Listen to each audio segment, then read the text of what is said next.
Hidden beneath the sands of Egypt lie secrets that have defied time. Gigantic pyramids, aligned to the stars. Tombs with no names, artifacts that shouldn't exist. Were the ancient Egyptians guided by something more than just human ingenuity? From the mysterious construction of the Great Pyramid to lost temples and forbidden texts, this is not just history.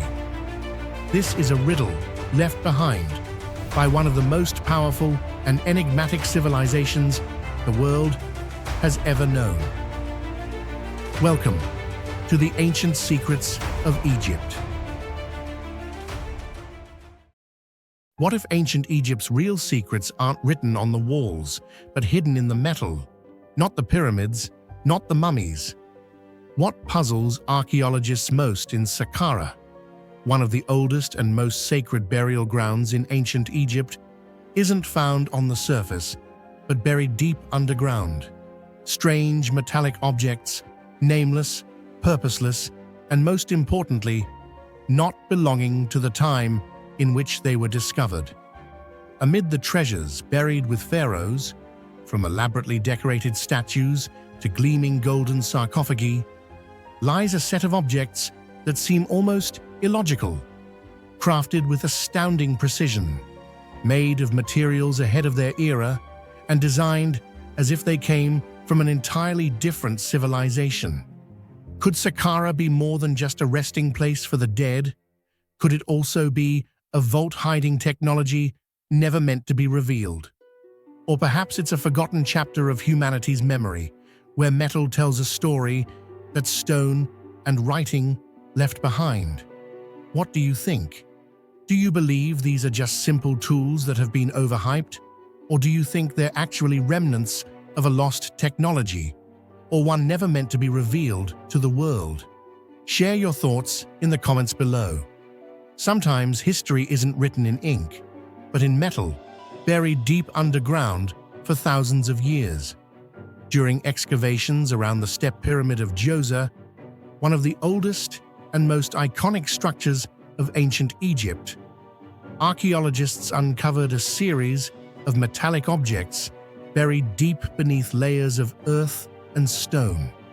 What stood out was that these artifacts resembled nothing traditionally associated with Egyptian tombs, not daggers, not jewelry, nor agricultural or religious tools.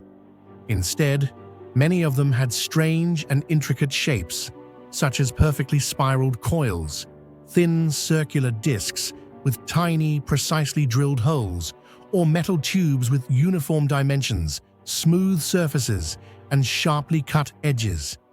Upon closer inspection, they resembled modern mechanical components far more than ancient relics. This stark contrast raises a provocative question.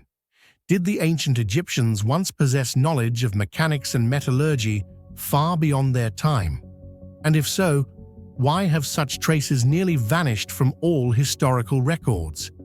It is the material composition and level of craftsmanship that make the metallic objects found in Saqqara more mysterious than ever. Modern analysis reveals that some of these artifacts were made from copper with an unusually high level of purity, something extremely rare in ancient metallurgy. In addition, traces of other elements such as tin, zinc, and certain rare alloys have been detected, materials that require complex refining processes which, in theory, ancient Egyptians should not have been capable of performing. The surfaces of these objects are coated with evenly thick layers of oxidation, indicating that they had been buried underground for thousands of years, effectively ruling out the possibility of modern forgery. Yet the most astonishing detail lies in the precision of their manufacturing. Under a microscope, the metal cuts appear extremely clean, consistent, and sharp, with no signs of chiseling, filing, or traditional hand forging. Some of the objects contain drilled holes with diameters of less than 1 millimeter, their inner walls perfectly smooth and free of chipping, an achievement nearly impossible without the use of highly sophisticated mechanical tools. The existence of such artifacts raises a profound question: who or what created these objects that seem far ahead of their time? One of the strangest things about the metallic objects found in Saqqara is that they bear no resemblance to any known ritual tools, decorative items, or household objects recorded throughout ancient Egyptian history. They contain no hieroglyphs, are not placed within any religious or ceremonial context, and show no clear practical function in daily life. In fact, many of them resemble modern mechanical components, such as hinges, fan blades, or transmission tubes, prompting a bold hypothesis. Could these be the remnants of some form of technology we have yet to understand? If they served no ritualistic or domestic purpose, then what exactly were they used for, and why were they buried in some of the oldest tombs of humankind?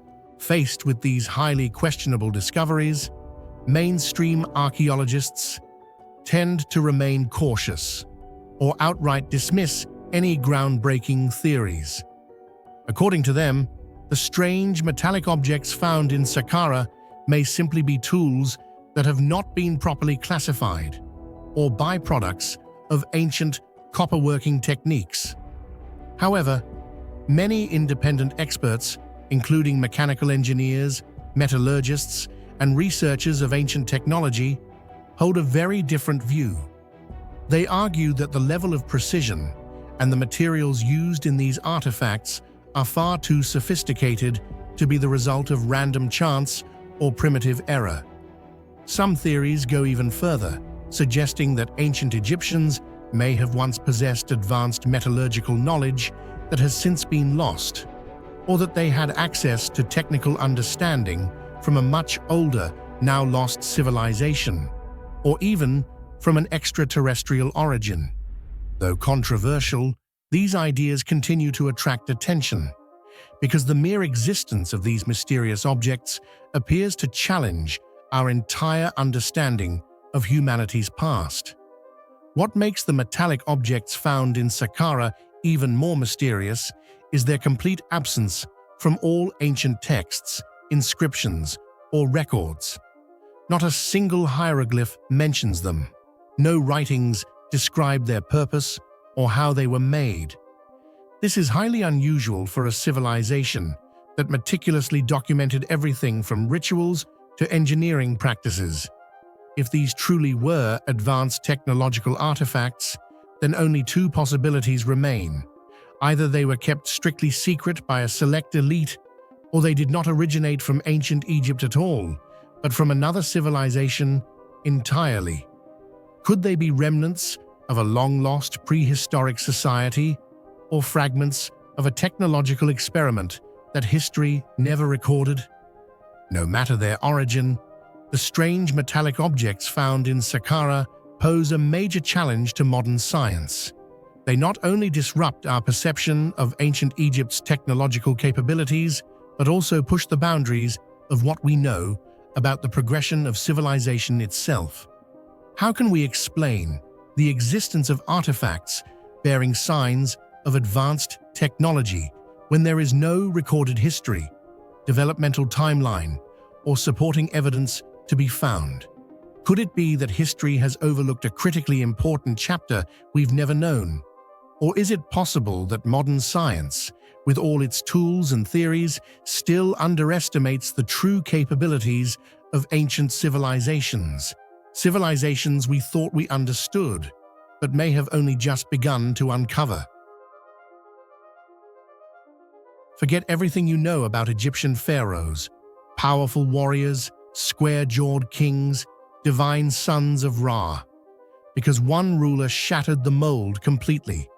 His name was Akhenaten, and unlike any pharaoh before or after, he looked nothing like a man, nor a god, but something in between. With a skull stretched like no other, limbs too long, hips too wide, and a face that seemed sculpted from a different reality, Akhenaten walked like an enigma through the sands of Egypt. Was this truly how he looked? Or did he want us to see him this way? In just 17 years, he overturned Egypt's religion, rewrote its art, and possibly redefined what it meant to be human. But long after his temples crumbled and his name was chiseled out of history, one question still echoes louder than ever. Was Akhenaten born with a body that defied biology? Or did he deliberately craft an alien image to tell us something deeper, something we're only beginning to understand? What do you think? Was Akhenaten's strange appearance the result of a real genetic condition? Or do you believe he chose to look alien to send a message? Let us know your theory in the comments below. When one looks at the surviving depictions of Akhenaten, from statues to wall reliefs, the immediate impression is one of otherworldliness. Gone are the strong, square-jawed, athletic portrayals of pharaohs past. Instead, we see a figure that defies Egyptian artistic norms. A long, stretched-out skull, narrow, sloping shoulders, wide hips, a soft, protruding belly, and thin limbs. His face appears elongated and narrow, with large, heavy-lidded eyes, thick lips, and a long, slender neck. These features do not merely deviate slightly from tradition. They appear to break every rule of artistic canon that defined Egyptian visual culture for over 1,000 years. This deliberate artistic departure has led many to believe that there must have been something biologically unique about Akhenaten. Was he deformed? Was he afflicted by a genetic syndrome? Or was this entire representation a calculated decision meant to depict him as part divine, part human, or perhaps, in the eyes of some theorists, something not entirely of this earth? Medical hypotheses have circulated for decades, attempting to diagnose Akhenaten through his statues. Some researchers have proposed that he suffered from Marfan syndrome, a genetic disorder that affects connective tissue and often results in elongated limbs, a narrow face, and spinal curvature, symptoms that could, in theory, match his depictions. Others have proposed Froelic's syndrome, which includes obesity, underdeveloped genitalia, and learning disabilities. However, this theory has largely been dismissed, as Akhenaten had several children and ruled a complex empire, traits inconsistent with Froelic's cognitive symptoms. More speculative diagnoses include Klinefelter syndrome, XXY, or even hormonal imbalances like excess estrogen or insufficient testosterone to explain the feminine body features. However, each of these theories runs into the same problem. They are based entirely on art, on stone and pigment, not on biological remains. Akhenaten's mummy has never been definitively identified, meaning there is no conclusive evidence to support or disprove any of these medical theories. In truth, the most puzzling question remains: why would a king of such power allow himself to be shown in such an unflattering, almost grotesque manner unless it served a greater ideological purpose? To understand this possibility, one must look beyond biology into ideology. Akhenaten's reign was defined by one of the most radical transformations in religious history: the establishment of Atenism, the worship of a single god, Aten, the solar disk. Unlike traditional Egyptian religion, which worshipped a pantheon of gods with human and animal forms, Aten was an abstract force, represented only as the round sun, giving off rays that end in hands. Akhenaten declared himself the sole intermediary between Aten and humanity. He was not merely pharaoh, he was the embodiment of divine will on earth. In this context, the exaggerated artistic depictions of his body begin to make more sense. They may not have been mistakes of biology, but deliberate iconography, meant to represent a being that was not entirely human, but transcendent, amphibious, liminal. Just as Aten could not be depicted with a face, Akhenaten's form could not follow the rules of man. He was a hybrid, man and God, maybe even, in speculative eyes, man and something else entirely. This reimagined identity was not limited to art. Akhenaten physically moved the capital from Thebes to a new city he built from scratch, Akhetaten, modern-day Amarna. The city was devoted entirely to Aten and featured no temples to other gods, no traditional obelisks or icons. Instead, it was laid out as a ceremonial center where light, openness, and direct access to the sun reigned supreme. Even the art in Amarna was different, realistic, flowing, emotional, showing the royal family in intimate poses, embracing children, kissing, laughing, eating.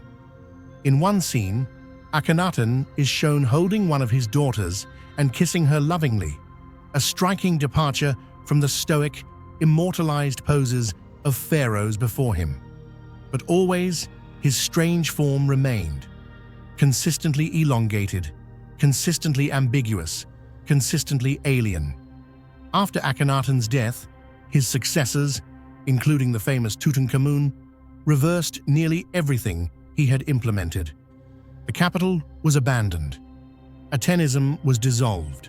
Akhenaten's statues were destroyed. His name was erased from king lists. He was branded a heretic, a madman, a mistake. This thorough and deliberate erasure has led some to ask, was the world not ready for Akhenaten's vision? Or was he attempting to impose a truth too dangerous to accept? Why was it necessary to silence every trace of him unless there was something deeply unsettling about his very existence? In modern times, this silence has been filled with speculation, from alien intervention theories to secret ancient knowledge. Akhenaten's appearance has been used as evidence by proponents of the ancient astronaut hypothesis, who point to his skull shape and solar worship as signs of extraterrestrial influence. While mainstream science rejects such ideas, the lack of definitive answers continues to feed the myth. Perhaps the most haunting legacy of Akhenaten lies in his offspring. He is believed to be the father of Tutankhamun, whose tomb revealed a young king with similar elongated features and several genetic disorders, including a clubfoot and possible congenital illnesses. Tutankhamun's DNA has been analyzed, and results indicate extensive inbreeding, which was common among royal families seeking to preserve divine bloodlines. But it also raises a disturbing possibility. Was Akhenaten's form not a fluke, but part of a deeper genetic pattern, preserved and passed down deliberately? Was the royal family seeking to maintain not just power, but a biological legacy distinct from ordinary humans? Akhenaten remains one of the most enigmatic figures in all of ancient history. His revolution was not just political or religious, it was existential. In choosing to depict himself in a form so utterly alien, he may have been attempting to redefine what it meant to be human, or to transcend it entirely. Whether his features were born of a rare disorder, inbreeding, religious symbolism, or something else entirely, they have ignited centuries of debate. So we must ask, was Akhenaten truly alien-like because of his DNA, or because he wanted to be? He conquered half the known world before the age of 33. His name reshaped continents, empires, and legends. But of all the astonishing stories tied to Alexander the Great, one question refuses to fade. Where is his tomb? This was no ordinary grave. For centuries, emperors, generals, and scholars walked its halls, gazed upon his preserved body, and paid tribute to the man who defied the limits of mortality. It was a place of power, a shrine built for a king who became a god. And then it disappeared. No ruin, no destruction, no explanation, just silence. What happened to the most famous tomb in antiquity, one that was once seen by the rulers of Rome and then lost so completely that modern science still hasn't found a trace? This is not just a mystery, it is a haunting hole in the very foundation of history. And the deeper we dig, the stranger the story becomes. What do you think happened to Alexander's tomb?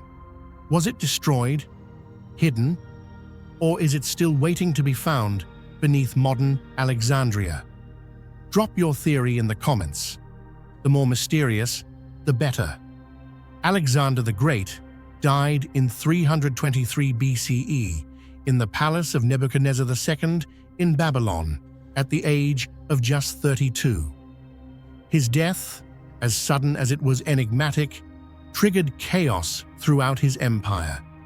But even amid the political fragmentation and infighting among his generals, one thing was clear: his body was to be preserved as a symbol of power and legitimacy. Historical sources agree that Alexander's body was mummified in the Egyptian style and placed in an elaborate sarcophagus, a reflection of his status as not just a king, but a godlike figure in both Greek and Egyptian eyes.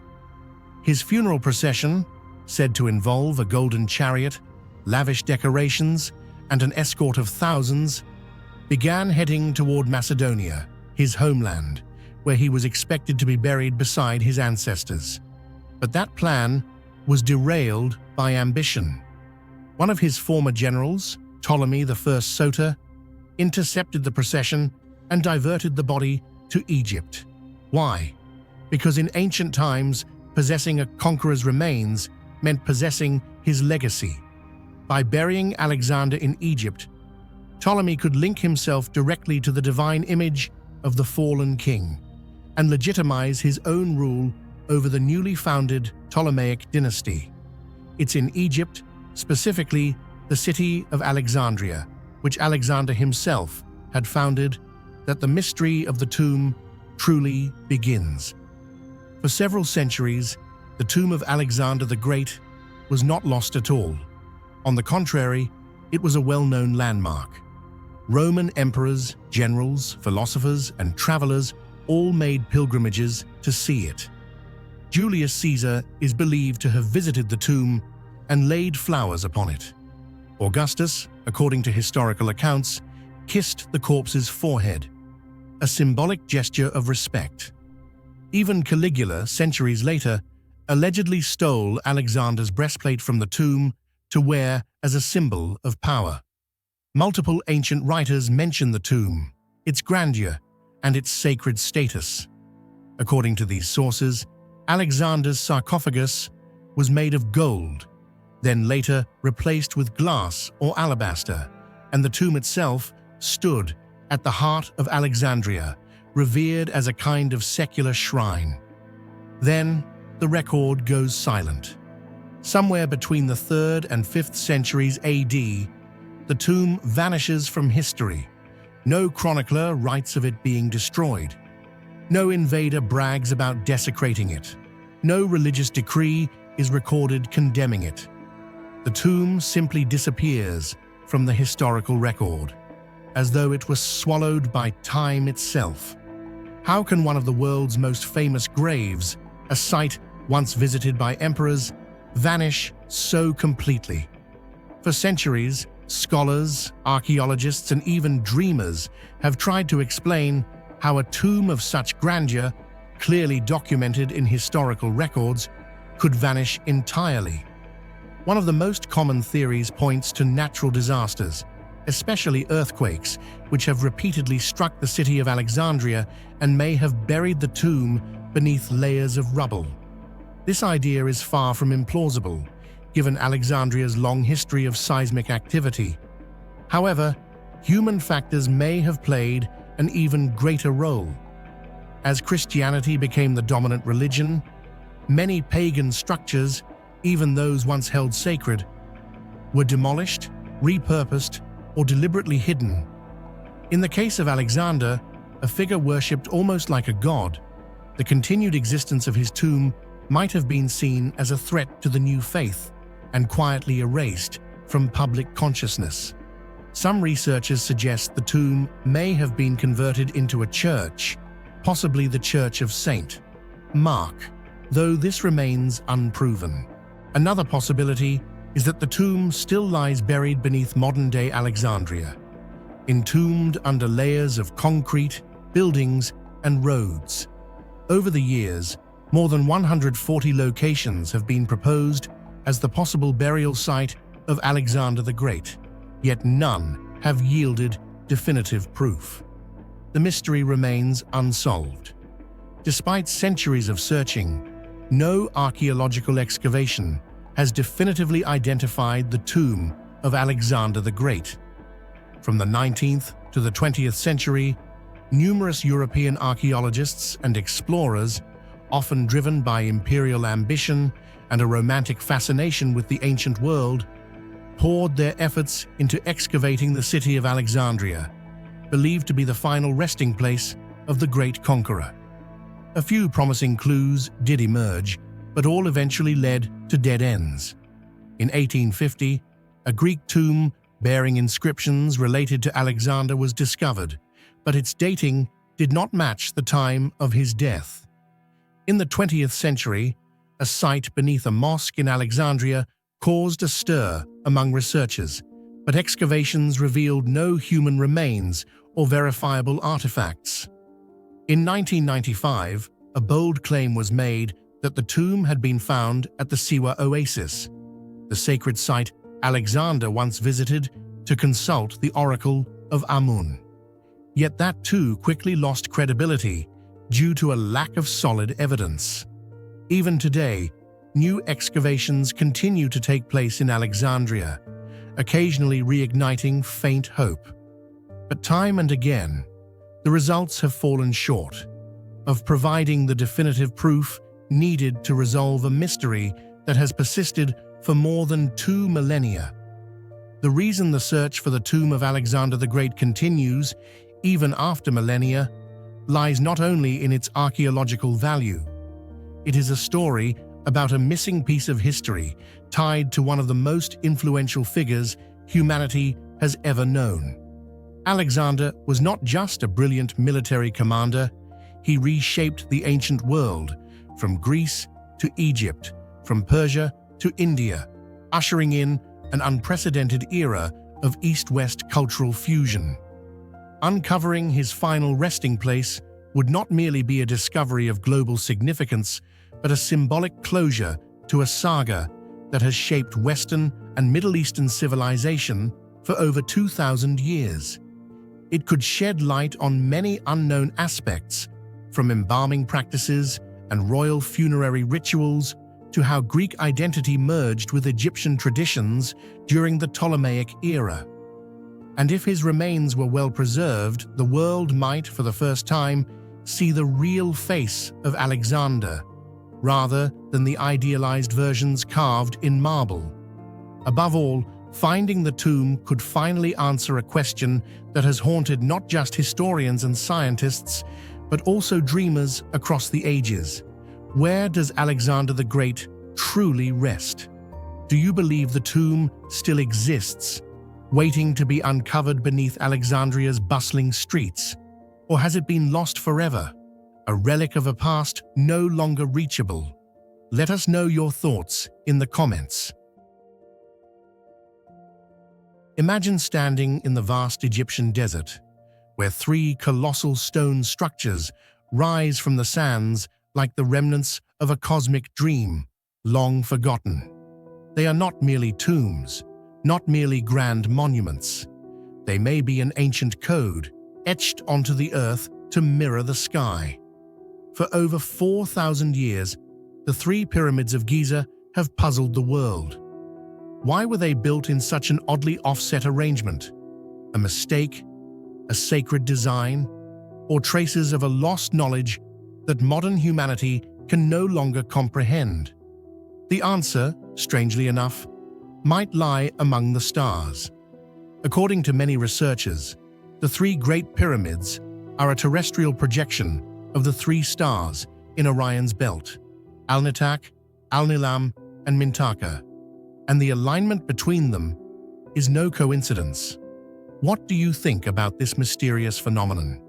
Is it merely a coincidence between the Earth and the stars, or could it be the remnant of an ancient civilization with astronomical knowledge far beyond its time?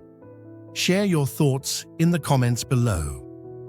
When viewed from above, the layout of the three Great Pyramids of Giza reveals a curious detail.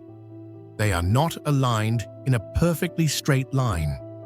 Instead, the pyramids of Khufu and Khafra, the two larger structures, are nearly in line, while the smaller pyramid of Menkaure is offset slightly to one side.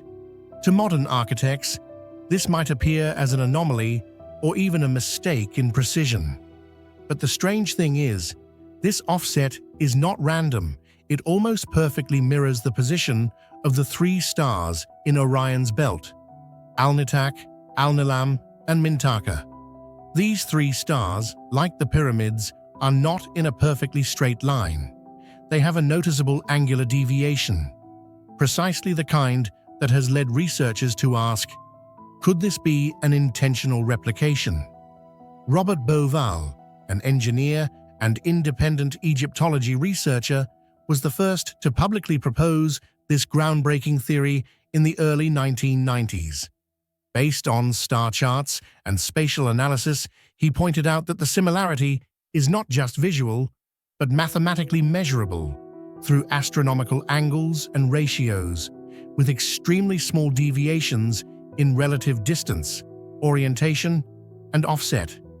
This leads to a series of astonishing questions. How could the ancient Egyptians, with only copper tools and primitive measuring cords, have accurately determined the relative positions of stars hundreds of light-years away, then replicated them using millions of tons of stone? How could they have known that those three stars were not aligned in a straight line, but slightly offset, something even modern people need astronomy software to visualize? This uncanny match remains unexplained and continues to fuel debate among various schools of thought, from traditional archaeology to proponents of advanced ancient civilization theories. But one thing is certain: the deeper we look into the layout of Giza, the more it feels as if it was not merely designed to reach toward the heavens, but to reflect the sky itself, stone by stone. In the worldview of the ancient Egyptians, the sky was not merely a decorative dome. It was the dwelling place of the gods. To them, the Orion constellation was the embodiment of Osiris, the supreme deity of death, rebirth, and eternity. Constructing the three Great Pyramids to mirror the three stars of Orion's belt may not have been merely an astronomical decision, it was a sacred ritual.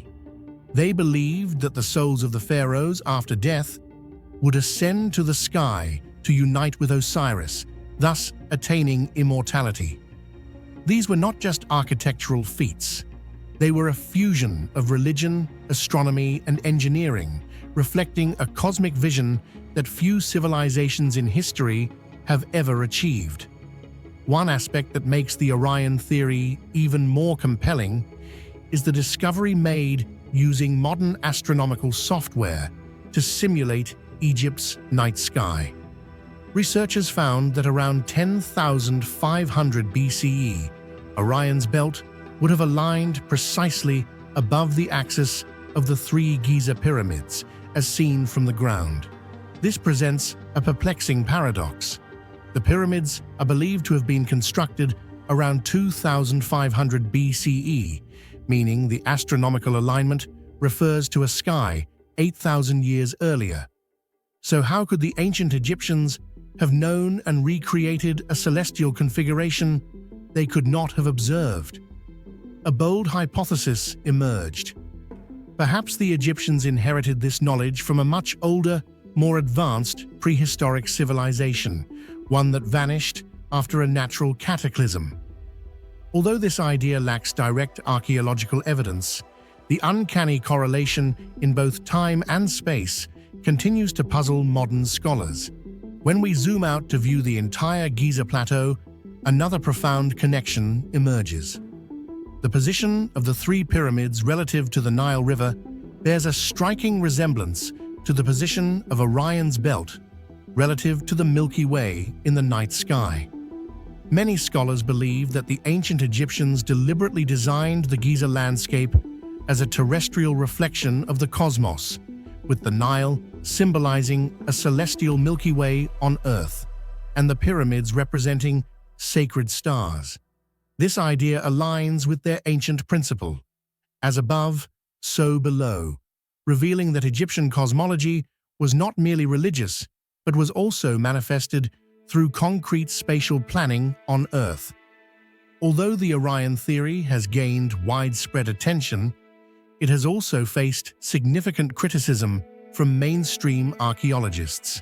Some scholars argue that the alignment of the three pyramids is not precise enough to definitively claim it was meant to mirror the Orion constellation, and may instead be a case of modern interpretation being projected onto an ancient structure.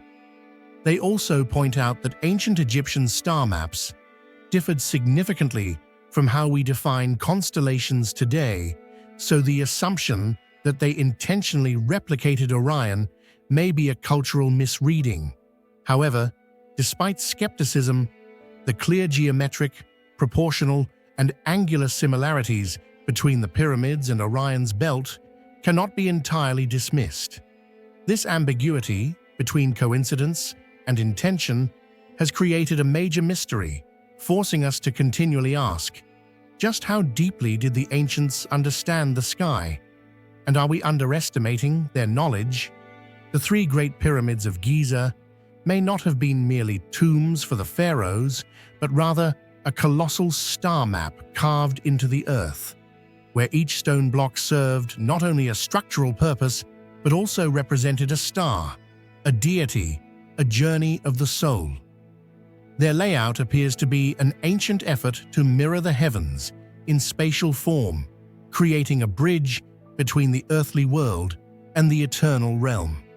To this day, the alignment with Orion's belt phenomenon remains one of the most captivating and controversial mysteries of ancient Egypt, capturing the imagination of both scientists and dreamers seeking to uncover a forgotten past.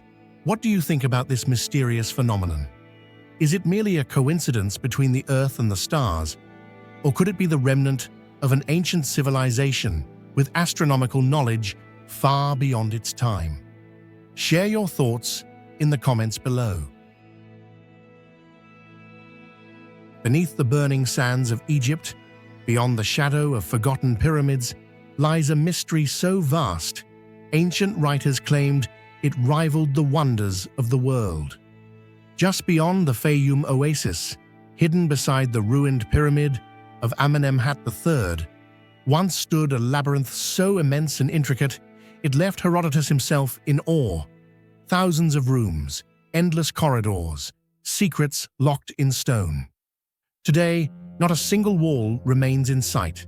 No tourist paths, no excavated marvels, only silence and a whisper in the sand. This is the story of the lost labyrinth of Hawara, an architectural enigma that may still lie buried, waiting to rewrite history. If the labyrinth of Hawara truly exists beneath the sand, what do you think it's hiding? Ancient knowledge, lost technology, or something the world isn't ready to find? Share your theory in the comments below. The earliest and most vivid descriptions of the Hawara labyrinth do not stem from vague legends, but from ancient Greek and Roman historians, individuals who claimed to have seen the structure with their own eyes. In the 5th century BCE, Herodotus, the father of history, recorded one of the most detailed accounts of the labyrinth. He wrote that it contained over 3,000 rooms, evenly divided between those above ground and those below. The entire complex formed a maze so intricate that no one could navigate it without a guide. To Herodotus, the labyrinth of Hawara was not just impressive, It was so magnificent that it surpassed even the pyramids in scale and grandeur. Centuries later, the geographer Strabo visited the site and gave observations that astonishingly echoed Herodotus's report. He described massive stone halls, courtyards ringed with stately columns, and a system of interlocking corridors woven together like a spider's web, leaving any visitor in awe of its precision and vastness. Another layer of confirmation came from Pliny the Elder, a Roman author in the 1st century CE, who noted in his work, Natural History, that the labyrinth's roof was made from a single, enormous block of stone, a nearly unimaginable engineering feat. He also stated that the labyrinth served both religious and administrative functions. The striking consistency among these three ancient sources strengthens the belief that the labyrinth of Hawara truly existed and may have been the greatest architectural achievement of its time. But what happened to this marvel of engineering? Unlike the Great Pyramid or the Sphinx, monuments that still stand tall in the desert and in the minds of humanity, the labyrinth of Hawara seems to have completely vanished. When modern archaeologists began excavating the site in the 19th and 20th centuries, all they found were the crumbling ruins of the pyramid of Amenemhat III. There were no traces of the vast underground chambers or winding corridors that ancient historians had described with such admiration. Many scholars believe that the entire labyrinthine structure was either destroyed over time or eroded beyond recognition, becoming a buried mystery lost to history. That belief began to change in the early 2000s when a team of Belgian and Egyptian researchers led by engineer Louis de Cordier conducted a geophysical survey of the Hawara site. Using advanced ground-penetrating radar, GPR, the team detected extensive anomalies beneath the surface, structures that did not match natural formations. According to the survey, there appeared to be a massive, rectilinear network of chambers and corridors lying buried under the sand, consistent with the descriptions given by Herodotus and Strabo. What made this discovery even more intriguing was its scale. The underground features spanned several hundred meters and showed signs of multi-level architecture. In some sections, the radar indicated walls more than 3 meters thick, enclosing large open spaces. These findings reignited the possibility that the legendary labyrinth might still exist, not in ruins, but simply hidden. Yet despite the potential for groundbreaking discoveries, the excavation of these subsurface anomalies has not been allowed. The Egyptian government has remained cautious, citing concerns over site preservation, political instability, and the lack of sufficient funding and international coordination. For now, the secrets of what lies beneath Hawara remain undisturbed. This hesitation has fueled speculation and conspiracy theories. Why would a site of such historical and cultural value not be immediately excavated? Some believe the Egyptian authorities are deliberately withholding access due to the sensitive nature of what might be found. Ancient texts, relics, or even evidence of technologies that challenge mainstream historical narratives. Others suggest that the area may be too unstable or dangerous for excavation, or that the cost of safely unearthing such a complex structure is simply too great. Regardless of the reason, the mystery remains tantalizing. The concept of a lost labyrinth, a vast subterranean world of stone chambers and winding passages, built thousands of years ago and now sleeping beneath the sands, captures the imagination like few other ancient enigmas. If the accounts of Herodotus, Strabo, and Pliny are even partially accurate, then the lost labyrinth of Hawara could rival the greatest wonders of the ancient world in both scale and significance. Some researchers have proposed that the labyrinth of Hawara was not merely an administrative center, or religious temple, but may have once served as a vast repository of ancient knowledge. Legends speak of great halls filled with papyrus scrolls, inscribed stone tablets, and mystical symbols, much like a secret library, where priests safeguarded sacred wisdom to pass down to future generations. If such a treasure trove truly existed and were to be discovered, it could completely transform our understanding of ancient Egyptian civilization, not only in terms of its architecture, but also its intellectual and philosophical impact on the wider world. In addition, there are more mystical and esoteric interpretations. In some spiritual traditions, a labyrinth is viewed as a symbol of the inner journey, a sacred path towards spiritual evolution and enlightenment. From this perspective, the Hawara labyrinth might have been deliberately designed as a spiritual map, where each room and winding corridor represented a stage in one's journey toward higher knowledge. Whether symbolic or practical, the true purpose of the labyrinth remains an unsolved mystery, just as elusive as its buried location beneath the sands. What do you think the true purpose of the labyrinth of Hawara was?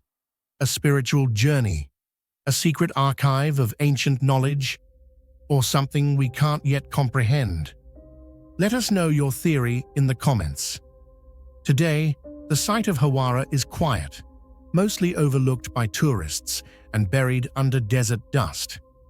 Yet beneath that humble surface may lie one of the greatest archaeological finds of all time, a forgotten monument that once astonished the ancient world and could do so again.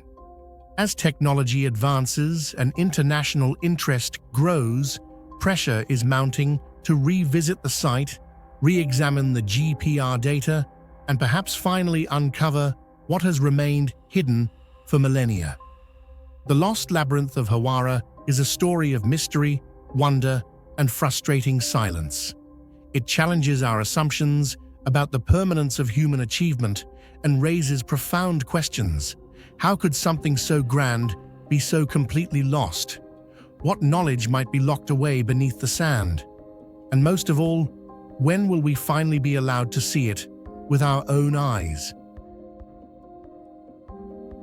What if the most iconic monument of the ancient world wasn't just a tomb, but a coordinate, a silent marker, planted with impossible precision, as if someone, thousands of years ago, already knew the shape of our entire planet? The Great Pyramid of Giza has long captivated the world with its scale, symmetry, and mysteries buried beneath centuries of sand. But behind its towering stones lies a puzzle even more unsettling: its exact placement on the globe. Most people marvel at the architecture, others at the alignments with stars, but almost no one asks, why there? Why build the greatest structure of the ancient world at that exact spot on Earth? Because when you study the pyramid's position with modern mapping tools, a strange truth emerges. Giza lies shockingly close to the geographical center of all Earth's land masses. Not just Egypt, not just Africa, but the entire continental surface of our planet. Was this an ancient accident, or a signature of forgotten knowledge, the kind we aren't supposed to have until the age of satellites? Let's dive deeper. What do you think about this? Did the ancient Egyptians truly possess a form of global geodetic knowledge that we've since lost? Or is this all just an unbelievably rare coincidence? Share your thoughts in the comments. We'd love to hear your perspective. If you could flatten out a map of all Earth's continents in a way that accounts for the distortion caused by typical projections, such as Mercator or Peters, and balance the land masses in terms of area, Giza would appear startlingly close to the exact center. This is not a matter of subjective interpretation. When mapped on an equal area projection, the coordinates of Giza, particularly the Great Pyramid, place it within less than 0.5% deviation from what would be the geographical centroid of all exposed land on Earth. In simpler terms, if Earth were a flat disk and you tried to balance all the continents evenly on a single pivot point, Giza would be incredibly close to that pivot. Was this just an accident? The chances of randomly building the largest and most complex structure of the ancient world, precisely at this point, are astronomically small. This has led many to suggest that the builders of the pyramid had access to global-scale geodetic knowledge that officially should not have existed in 2500 BCE. There is no evidence that the Egyptians had explored the Americas, Australia, or even much of sub-Saharan Africa. The maps available at the time, if they existed at all, were based on fragmented local knowledge. Yet somehow, the Great Pyramid sits on a location that balances the landmasses of Asia, Europe, Africa, North America, and South America more symmetrically than any other known location. To grasp the gravity of this, imagine trying to pinpoint the central balancing point of a multi-continent planet without satellites, computers, or even global sea navigation. You would need accurate measurements of the size and placement of every landmass, sophisticated mathematical models, an understanding of Earth as a sphere. This suggests one of two possibilities. Either it's an incredible, once-in-a-universe coincidence, or the ancient builders of Giza, or their predecessors, possessed some lost or unknown technology, knowledge, or methodology. The precise coordinates of the Great Pyramid are approximately 29.9792458 degrees north, 31.1342 degrees east. As mentioned by some researchers, the latitude in decimal degrees eerily matches the speed of light in meters per second, 299,792,458 meters per second. But that's another rabbit hole entirely. More importantly, several geodetic calculations have shown that Giza is almost exactly 1/3 of the way between the equator and the North Pole. It sits near the intersection of the longest land-based meridian, longitudinal line, and the longest land-based parallel, latitudinal line. This placement maximizes land coverage in all directions, suggesting an advanced understanding of spherical geometry and global mapping. These relationships aren't just abstract ideas. They are quantifiable facts based on modern geographic analysis, and yet no official theory explains how ancient builders would have had the data or means to determine them. When considering the sophistication of Giza's placement, it is helpful to compare it to the evolution of modern cartography. The first known maps of the Earth as a sphere did not emerge until over 2,000 years after the pyramid was built. Even with these early maps, accurate representations of continental boundaries and sizes were wildly off. Not until the 17th century did cartographers like Gerardus Mercator begin to produce globally referenced maps with higher fidelity. And even these suffered from projection distortions. Yet here we have a monument from the 26th century BCE, located with uncanny precision to what could be called the planet's gravitational or landmass balance point. This isn't just engineering genius, it's geodetic sophistication, centuries ahead of its time. If the builders of the Great Pyramid knew where the geographic center of land was, it raises an intriguing possibility. Perhaps the pyramid was not just a tomb or ceremonial structure. Perhaps it was a geodetic reference marker or even a navigation tool. In this theory, the pyramid becomes part of a global grid, a coordinate system that allowed ancient seafarers, travelers, or priest astronomers to navigate vast distances using terrestrial landmarks and celestial calculations. Some fringe researchers even suggest that similar ancient monuments, such as Stonehenge, Teotihuacan, and Angkor Wat, form harmonic alignments across Earth's surface, tied to a lost geodetic framework. While mainstream archaeology remains skeptical, the placement of Giza continues to raise questions. Even a purely symbolic desire to mark the Earth's center would require a level of mapping knowledge that defies the presumed technological limits of the ancient world. Naturally, when something this precise shows up in ancient architecture, it invites theories far beyond the historical norm. Some propose that Atlantean survivors, or an even older lost civilization, passed down this knowledge. Others suggest extraterrestrial intervention, with the pyramids serving as a beacon or anchor for some cosmic energy system. While these theories lack hard evidence, they underscore a simple point. The more we learn about Giza, the less sense it makes as a purely local, isolated effort. Its scale, geometry, alignment, and especially its placement on Earth seem to demand a broader planetary context. To be fair, many Egyptologists dismiss the idea of intentional global placement as coincidence or result of local terrain advantages. They argue that the Giza Plateau is a stable limestone foundation, ideal for massive construction. The Nile River provided easy access to transportation of materials. The nearby capital city of Memphis made the location politically and logistically significant. These are valid points, but they do not fully explain the mathematical elegance of Giza's latitude, nor its placement relative to global land distribution. It's possible that the location served both practical and symbolic purposes, and perhaps the symbolic ones have been lost to time. Whether or not ancient Egyptians intentionally chose Giza for its central position on Earth's landmasses, the coincidence is so profound that it warrants serious consideration.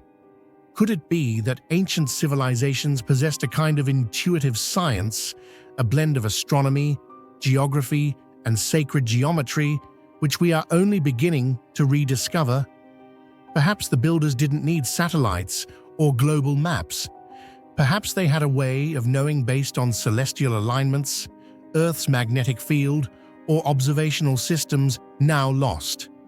Perhaps what we call primitive was in fact simply different, a knowledge system based on nature rather than machines. The Great Pyramid is the only remaining wonder of the ancient world. And yet, we still debate not only how it was built, but why it was built where it stands. As long as its precise placement continues to line up with planetary geometry, global meridians, and even fundamental constants like the speed of light, the question will remain: was it all just a coincidence, or is Giza trying to tell us something we've forgotten? What do you think? Could ancient people have had knowledge of Earth's full geography long before modern science, or is it all just a string of unbelievable coincidences? Let us know your thoughts in the comments. Buried deep beneath the burning sands of Egypt's Valley of the Kings lies a tomb unlike any other, a chamber not of glory, but of silence, confusion, and deliberate erasure. Tomb Cave 55 holds no golden mask, no triumphant carvings, no honored name. Instead, it offers a broken coffin, missing inscriptions, and a nameless body entombed in secrecy.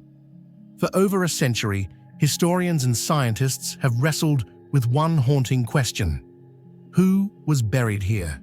And why was the truth so carefully hidden? Or does it conceal an even deeper secret, one Egypt never meant for us to uncover? If you had to make a call, who do you believe lies in Tomb Cave 55? Was it Akhenaten, the forgotten revolutionary king, or someone else whose name was lost on purpose? Drop your theories in the comments and tell us why. Tomb Cave 55 was discovered in 1907 by archaeologist Edward Ayrton under the patronage of Theodore M. Davis. From the very first observations, it was clear that this was not a typical royal tomb. Inside, everything was in disarray. Artifacts were broken, scattered, and placed without any apparent ritual order. Most strikingly, the coffin was clearly crafted for a woman, evident from its shape and decorative style, yet it contained the mummy of a man. This bizarre mismatch between the coffin and the body puzzled archaeologists and sparked numerous theories. Why was a man buried in a woman's coffin? And what caused the entire burial site to appear so chaotic, as if it had been hastily abandoned or deliberately sabotaged? Unlike the elaborately decorated royal tombs found throughout the Valley of the Kings, KV55 is eerily silent, and most notably, contains no inscription identifying the deceased. The cartouches, royal name rings, on the coffin were deliberately chiseled away, and most striking of all, the golden funerary mask, the ultimate symbol of honor and immortality, is completely missing. These details paint a chilling picture. Someone, after the burial, had intentionally tried to erase this person's existence from history. Yet it is the mummy itself that has sparked the greatest controversy. Initial medical examinations concluded that the remains belonged to a young man who died at around 20 to 25 years old. This directly contradicts the theory that this was Akhenaten, the so-called heretic pharaoh believed to have reigned for 17 years and fathered children, including Tutankhamun. How could someone so young have left such a significant mark on history and produced an heir? But in the 1990s, advances in technology turned that assumption upside down. CT scans and more detailed bone analysis adjusted the estimated age at death to around 35 to 45 years, much more consistent with Akhenaten's timeline. Even so, doubt persisted. Some scholars questioned, could this be Smenkhare, a shadowy co-regent whose independent rule is still debated? Or perhaps another royal family member, closely related by blood but forgotten by history? While biological data offers a reasonable possibility, the absence of written proof leaves the identity of this mummy one of ancient Egypt's most enduring mysteries. In 2010, a major turning point in unraveling the identity of the KV55 mummy occurred when Egypt's Supreme Council of Antiquities, led by Dr. Zahi Hawass, conducted a large-scale genetic study on 11 royal mummies, including the one from this mysterious tomb. The results stunned the archaeological community. The KV55 mummy had DNA markers that perfectly matched Tutankhamun, indicating that he was the biological father of the young pharaoh.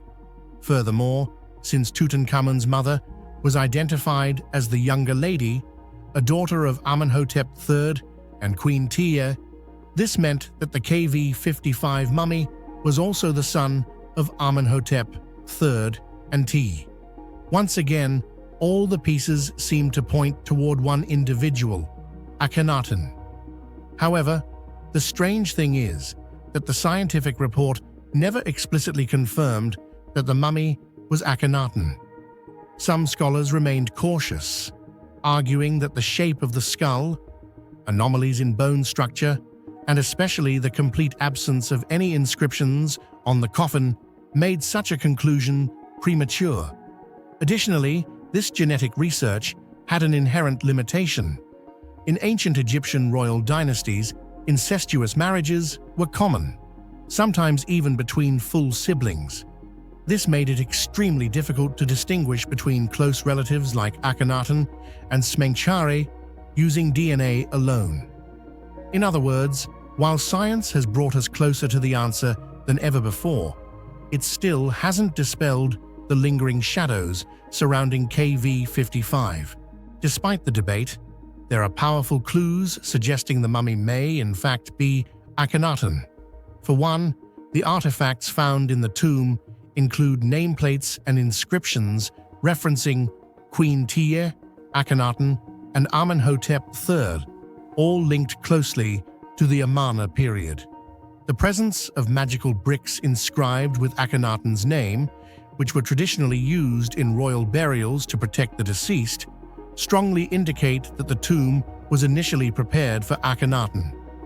Furthermore, the disrespectful treatment of the burial, chiseled names, missing mask, haphazard placement, might reflect the damnation of memory, or damnatio memoriae, that Akhenaten suffered.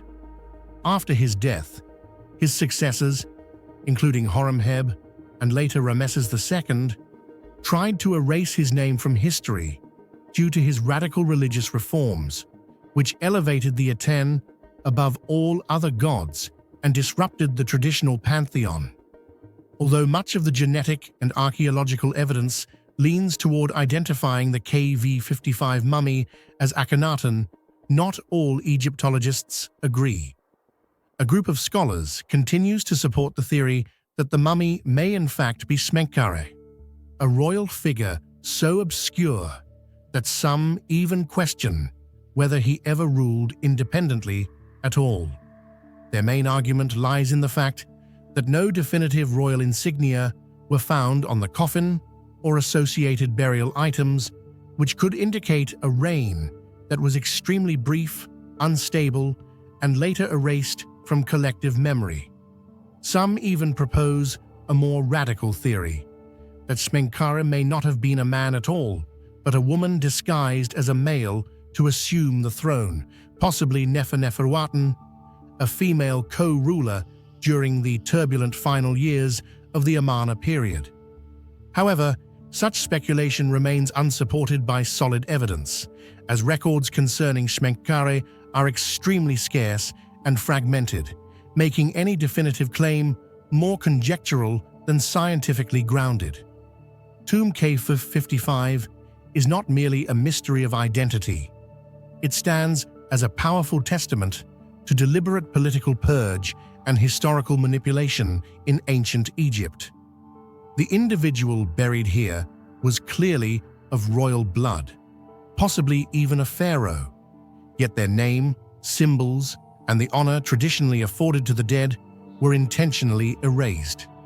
To the ancient Egyptians, being remembered by name was essential for the soul's survival in the afterlife. When someone's name was chiseled off stone inscriptions and coffins, it wasn't just erasure, it was a second death of the soul. The disarray within the tomb, the shattered artifacts, the female coffin, reused for a male body, and the defaced inscriptions all point to the fact that this was not a respectful royal burial, but one carried out in disgrace. If the occupant of KV-55 truly was Akhenaten, then this tomb becomes a haunting symbol of the bitter end of a king who dared to defy the old order, taking his revolution to the grave, cursed, condemned, and forgotten. After more than 100 years of study, science has revealed so much. Yet the most basic question remains: who lies in KV-55? Is it Akhenaten, the man who tried to reshape Egyptian religion and art? Or a forgotten prince, sacrificed by history and erased by politics? What do you think? Could DNA evidence alone be enough to identify a mummy whose name was deliberately erased? Or is the truth about KV-55 still buried in the sands of time? Let us know your theories in the comments. In the world of the pharaohs, where power was bound to the divine, one dynasty stood apart from every known pattern: the Amarna dynasty.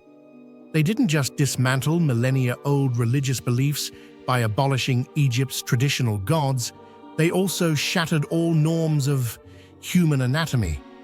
When Pharaoh Akhenaten appeared in statues and reliefs, he bore none of the heroic stature of his predecessors. Instead, he was portrayed with an unusually elongated skull, a narrow face, a bloated belly, wide hips, and slender limbs. At first, many assumed it was just artistic exaggeration. But then, discoveries inside the royal tombs of Amarna stunned the archaeological world. The actual skulls of Akhenaten and those of his daughters, even Tutankhamun, were all strangely elongated, high, and stretched toward the back, unlike any other Egyptian remains ever found. What caused this bizarre skull shape? Was it the result of cranial binding rituals, like those practiced by the Maya? Or could it be a genetic marker of a bloodline unlike anything we've ever seen? That question still hangs in the air, suspended between past and present, just like the mysterious gaze of Amarna's statues staring back at us from the shadows of ancient history. What do you think about the strange skull shapes of the Amarna royal family? Is it the result of a rare genetic mutation, an ancient ritual we've never heard of, or a sign of something even bigger? Share your theory in the comments. I'd love to hear your perspective. Not just a single case, but multiple skulls with unusually elongated shapes have been excavated from the tombs of the Amarna royal family, including Akhenaten, princesses like Meketaten and Meritaten, and especially Tutankhamun, who many researchers believe was Akhenaten's son. The strange consistency among these skulls cannot be dismissed as mere coincidence. This has ignited an intense debate in the fields of archaeology and ancient biology. Are we looking at the result of intentional cranial deformation, as seen among the Maya or other ancient cultures, or is this the sign of a rare genetic trait, possibly a mutation, or something that lies entirely beyond the current boundaries of scientific understanding? In many ancient cultures, particularly in Central and South America, such as the Maya and Inca civilizations or certain African tribes, cranial deformation from early childhood was a real and practiced tradition. It served religious, aesthetic, or social status purposes. They typically used cloth, wooden boards, or molds to shape a child's skull, creating elongated or flattened head shapes as desired. However, this process always left distinct marks on the bone, including compression lines, unnatural indentations, or distorted cranial sutures. Remarkably, the skulls excavated from the Amarna royal family show none of these signs. The sutures remain intact, and the bone surfaces show no evidence of pressure or mechanical manipulation. This has led many experts to believe that the elongation seen in these royal skulls was the result of natural development, not artificial shaping, raising the possibility of a unique genetic trait present only in the bloodline of this dynasty. Several modern scientists have attempted to explain the unusual skull shapes found in the Amarna royal family through rare genetic syndromes. Among them, Marfan syndrome is frequently mentioned, a connective tissue disorder that can result in tall, slender builds, elongated facial features, and in some cases, excessive vertical skull growth. Another possibility is Froelich syndrome, a hormonal disorder that can cause disproportionate body shapes, a bloated abdomen, wide hips, and thin limbs, traits that closely resemble artistic depictions of Akhenaten.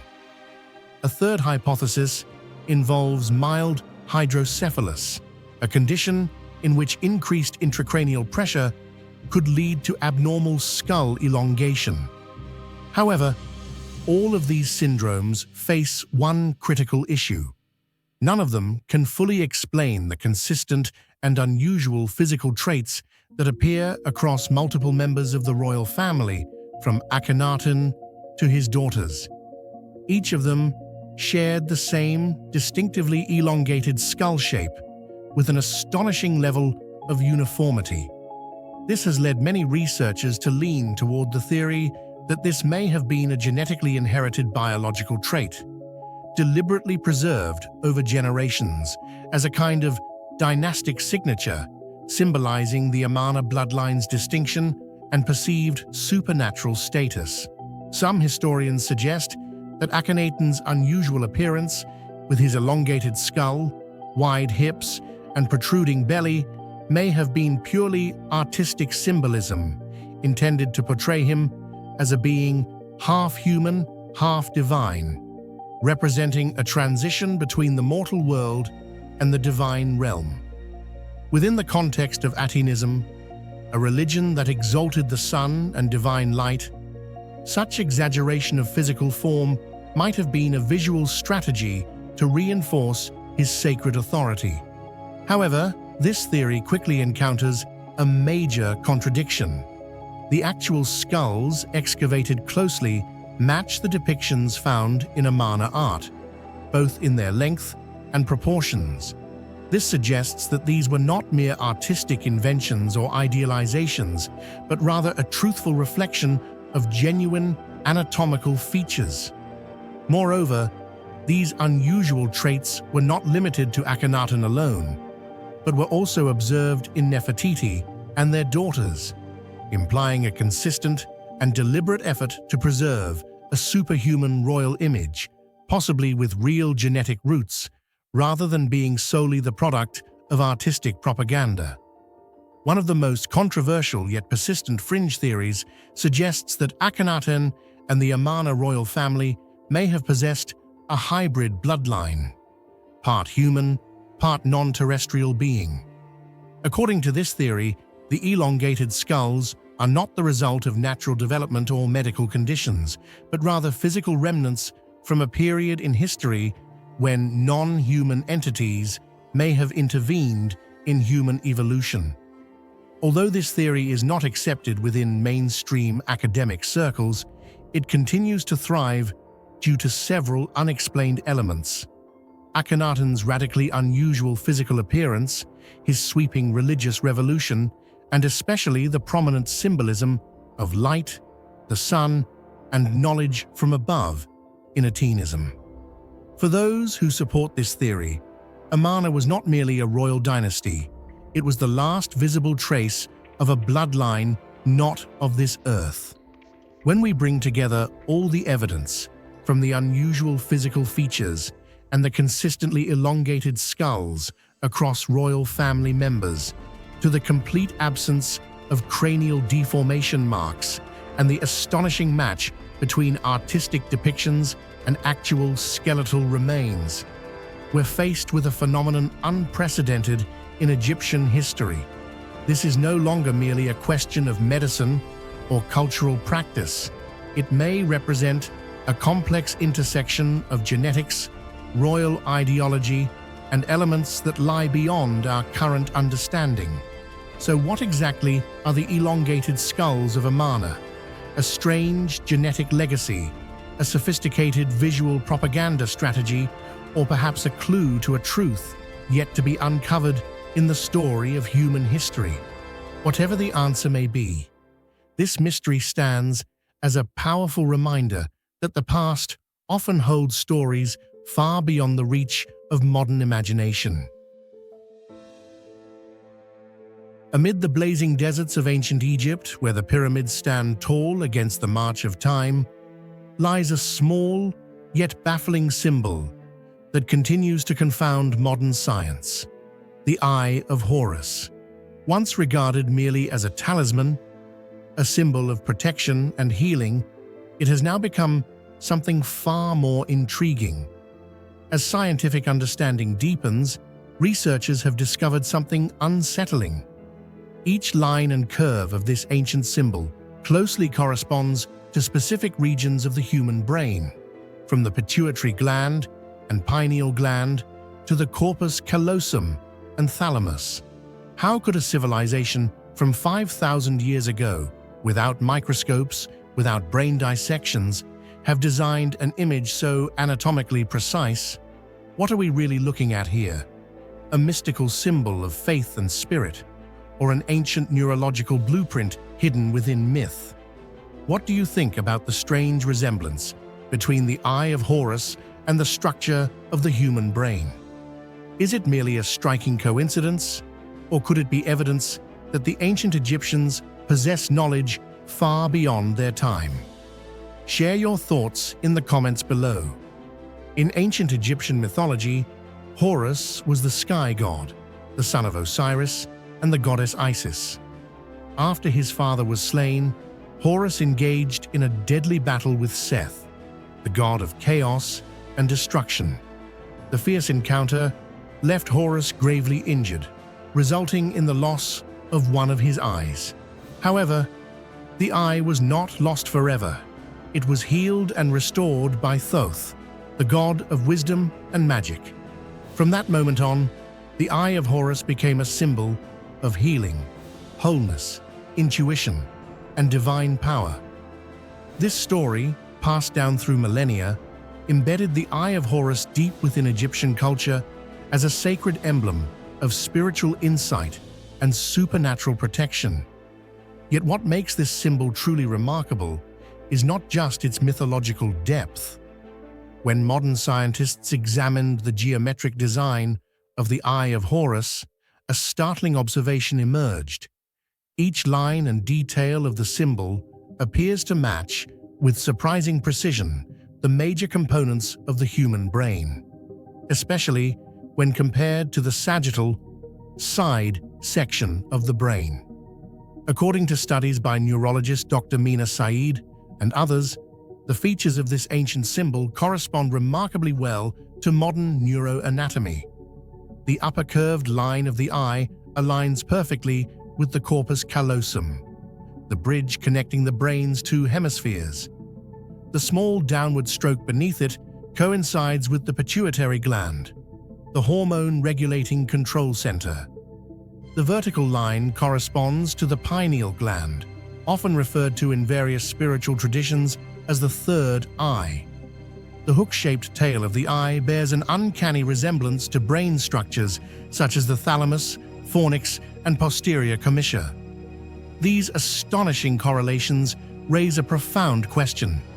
Could the ancient Egyptians have possessed an advanced understanding of the brain, something modern medicine only uncovered after millennia and the invention of microscopes? The more one studies the accuracy of these lines, the harder it becomes to dismiss the possibility that this symbol is not merely spiritual in nature, but could in fact be a mental map of the human brain encoded in visual symbolism. And that idea becomes even more difficult to grasp when we remember that the ancient Egyptians had no tools for dissecting or observing neural tissue. How then did they draw such an image? Could it have come from centuries of mummification practices, through which they accidentally observed and memorized the brain's structure? Or, more provocatively, could it be a remnant of knowledge inherited from a long-lost prehistoric civilization, leaving behind clues disguised as a deceptively simple icon? Thus, the eye of Horus may not be just the eye of a god. It may very well be an eye that peers through time, piercing the veil of ignorance to glimpse something far greater: knowledge, intuition, and truths that humanity is still striving to fully understand. Another fascinating aspect of the Eye of Horus symbol lies in its intentionally fragmented structure. It is divided into 6 parts, each not only representing one of the human senses, but also corresponding to a specific mathematical fraction. The main eye represents sight, 1/2. The curved line resembling an ear symbolizes hearing, 1/4. The nose-like part stands for smell, 1/8. The tongue indicates taste, 1/16. The hand denotes touch, 1/32. And finally, thought, representing intellect and consciousness, is given the smallest value of 1/64. Altogether, these parts sum up to 63/64, a figure that is nearly complete, yet still missing a tiny fraction. Perhaps as a metaphor that absolute perfection can never be attained, or that the missing piece represents a divine element beyond human reach. From this perspective, the Eye of Horus is not merely a protective charm, but rather a mathematical diagram, symbolizing human perception and spirituality, encoded in the sophisticated visual language of the ancient Egyptians. In ancient Egyptian culture, the Eye of Horus was not only a sacred symbol, but also a widely used protective amulet, appearing on coffins, canopic jars, pendants, and funerary inscriptions. The Egyptians believed this symbol protected the soul, repelled evil forces, and guided the deceased safely into the afterlife. However, when analyzed through the lens of modern science, particularly neuroscience and brain anatomy, the Eye of Horus reveals another layer of meaning, a symbol containing surprisingly advanced biological knowledge. Some scholars have referred to it as an ancient neurological blueprint, where knowledge of brain structures was visually encoded and passed down across generations. In esoteric spiritual traditions, the Eye of Horus is also seen as a symbol of the awakening of the third eye, an energy center located between the eyebrows, associated with intuition, extrasensory perception, and the ability to connect with higher dimensions. So what, ultimately, is the Eye of Horus? Is it merely a profound metaphor for consciousness, healing, and spiritual protection? Or is it a remnant of forgotten human knowledge, suggesting that ancient people may have had a mysterious understanding of both brain anatomy and the essence of the soul? Some fringe theories go even further, claiming that this symbol was not invented by the Egyptians at all, but rather a legacy passed down from a higher source, perhaps the lost civilization of Atlantis, or even the result of intervention by extraterrestrial beings. Whatever the truth may be, the Eye of Horus remains a symbol that blurs the line between science, mysticism, and the deepest memories of humanity. Whether you approach the Eye of Horus from a mythological, anatomical, or spiritual perspective, this symbol has retained its allure for over 5,000 years, remaining an unsolved mystery. Perhaps it is simply a beautiful legend, a cultural artifact rich in symbolism. But we cannot rule out the possibility that it is, in fact, the oldest surviving clue, suggesting that the ancient Egyptians were not just worshippers of gods, but also encoded profound knowledge of the human body and the cosmos into their imagery. And even today, the question still carries weight. Is the Eye of Horus a sacred spiritual symbol, or a sophisticated biological blueprint that transcends time and challenges the limits of modern understanding? Egypt, the land of eternal mysteries, never ceases to amaze the world. But just a few kilometers south of Giza lies a place you've probably never seen in textbooks, tourist maps, or even mainstream archaeological documentaries: Zawiat El Arian. There are no sphinxes, no grand temples, only a strange, colossal stone foundation hidden behind military fences for over half a century.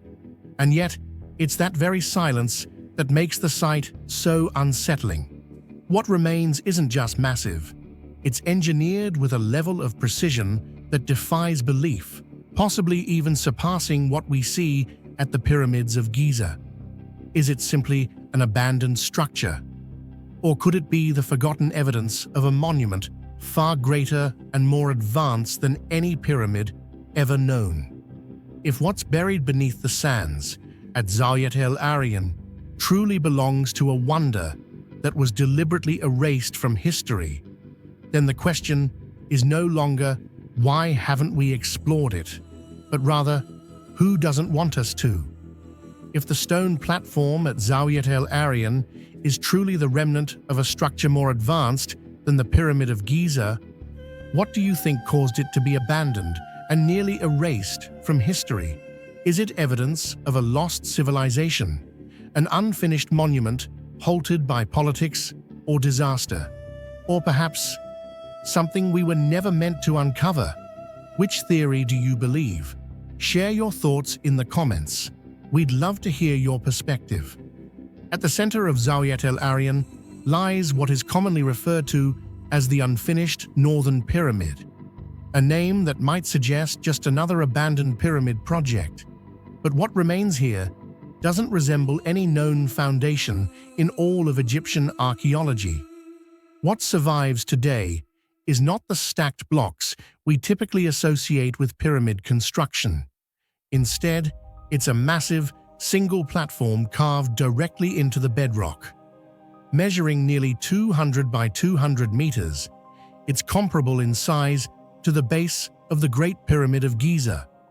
But what truly sets it apart is the quality of the surface work. Its walls and trenches are carved with absolute flatness, right-angled corners, and cuts so smooth that many modern engineers have admitted it exceeds the capabilities of ancient copper or stone tools. This level of precision is especially difficult to accept, considering the site is believed to date back to the Old Kingdom, over 4,500 years ago. At the center of the platform lies a shaft, nearly 24 meters deep, reinforced with red granite from Aswan, an extremely hard stone quarried over 800 kilometers to the south.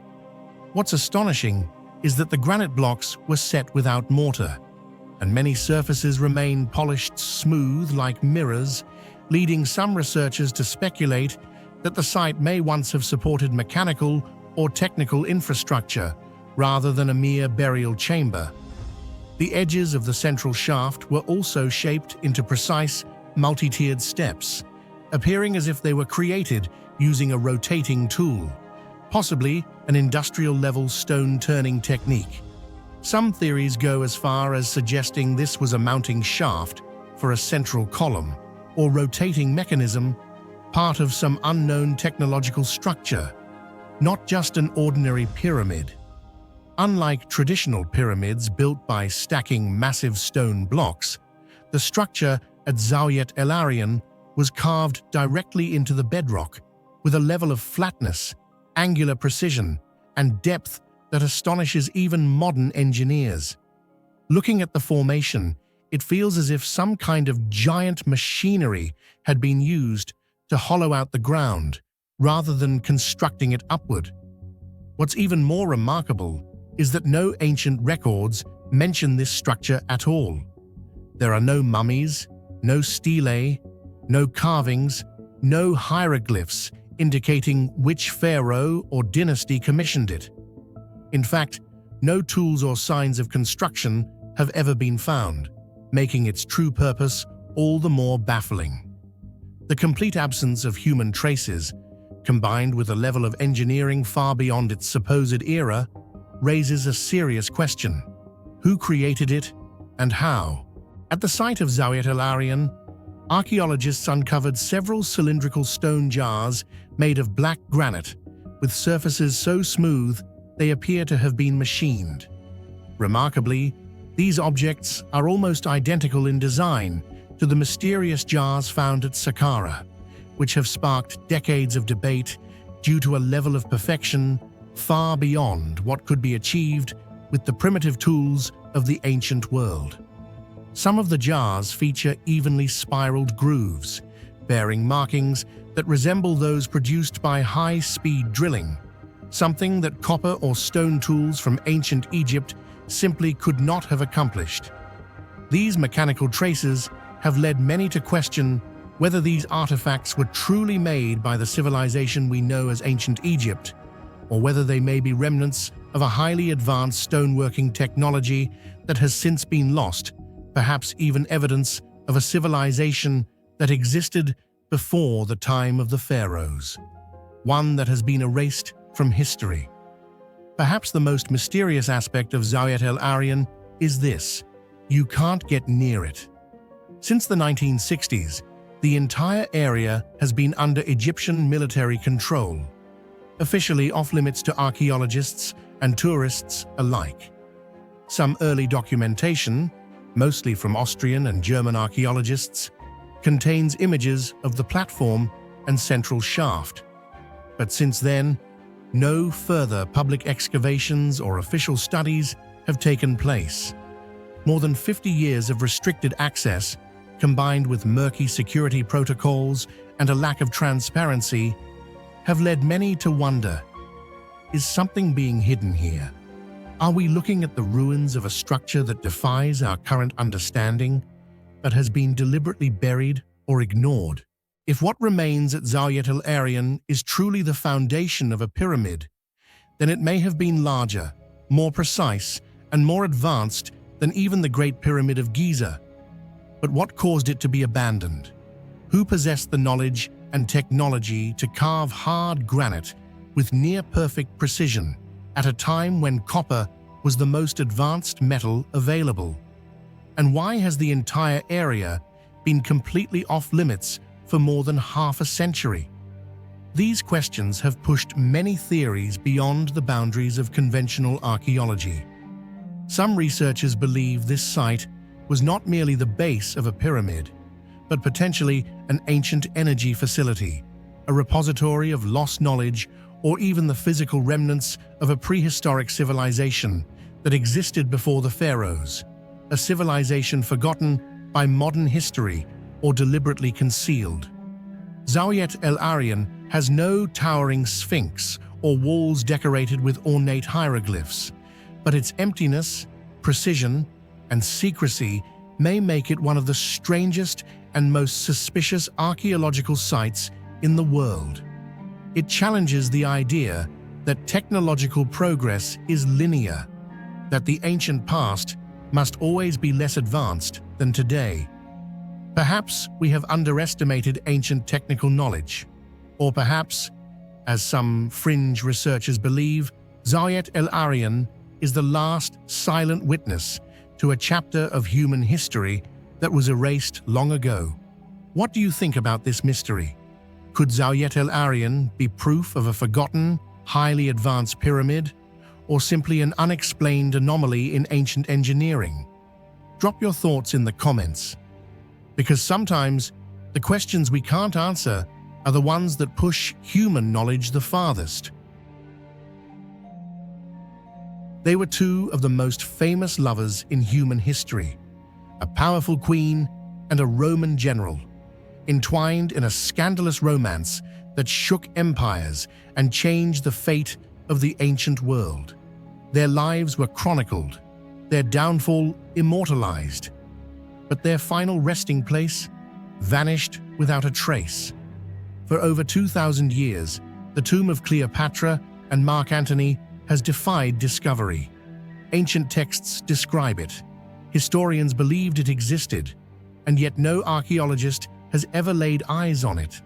How can a monument so important, belonging to two of history's most iconic figures, simply disappear? What do you think really happened to the tomb of Cleopatra and Mark Antony? Was it destroyed by natural disasters, deliberately hidden so that no one would ever find it? Or could it still be buried somewhere underground, waiting to be uncovered?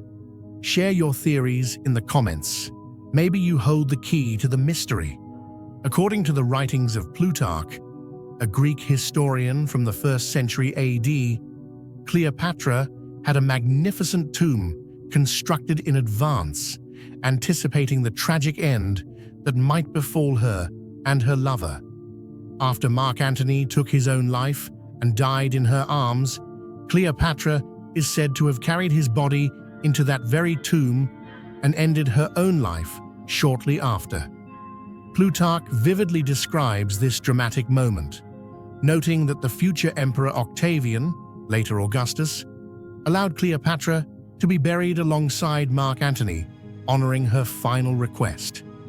This rare act of compassion during a brutal military campaign stands as compelling evidence that the tomb truly existed.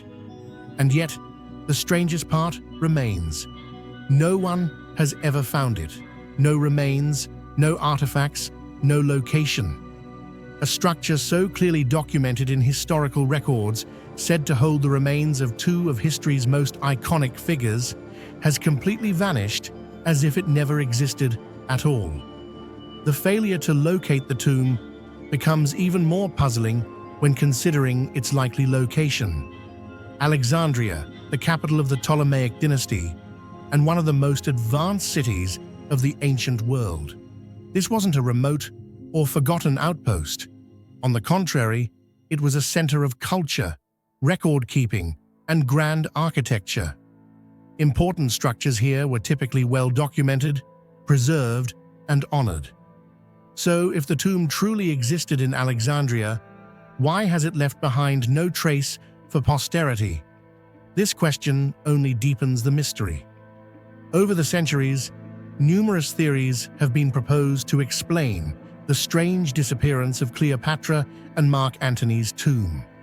Some scholars suggest that it may have been deliberately built in secrecy to prevent desecration, especially during the chaotic transition when the Roman Empire took control of Egypt. Others believe that natural disasters are to blame. Alexandria suffered several massive earthquakes and tsunamis in the early centuries AD, which caused severe damage to the city's infrastructure. A more unsettling theory posits that the tomb sank beneath the Mediterranean Sea, swept away along with much of Alexandria's ancient harbor when it collapsed into the ocean. If true, the final resting place of these two historical icons may now lie beneath layers of deep marine sediment, forever out of human reach. But even if destruction occurred, one would expect at least fragments or indicators, some inscriptions, statues, or funerary items, yet none have been directly linked to Cleopatra or Antony.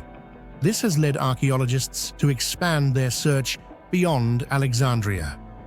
One of the most promising locations today is the temple complex of Taposiris Magna, located about 45 kilometers southwest of Alexandria.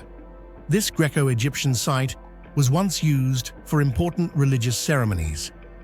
For over a decade, Dominican archaeologist Dr. Kathleen Martinez has led excavations there and uncovered several intriguing clues: coins bearing Cleopatra's likeness, statues of Egyptian deities, mummies, and most notably, a network of underground tunnels stretching hundreds of meters beneath the stone foundation. These findings suggest that the site had strong ties to the Ptolemaic royal family and may have been chosen by Cleopatra as her eternal resting place. Yet so far, no discovery has confirmed this with certainty, and the question remains: is Taposiris Magna truly the final burial site of Cleopatra, or just another false lead in a centuries-long quest? The discovery of Cleopatra and Mark Antony's tomb would not merely be an archaeological triumph. It would mark a historic and cultural turning point of global significance. It could provide direct and priceless evidence about the final days of the Ptolemaic dynasty, a period that marked the end of independent ancient Egypt. Centuries-old questions might finally be answered. What did Cleopatra truly look like? Was she buried with her crown, royal jewelry, or personal writings? Does the tomb reflect a blending of Egyptian and Roman cultural traditions? If the mummies are well preserved, modern techniques such as CT scanning, DNA analysis, and facial reconstruction could offer us a realistic image of the ancient world's most iconic queen. In that moment, legend would meet reality, and history would turn a new page. And yet the deeper one looks, the more the tomb seems to retreat into myth.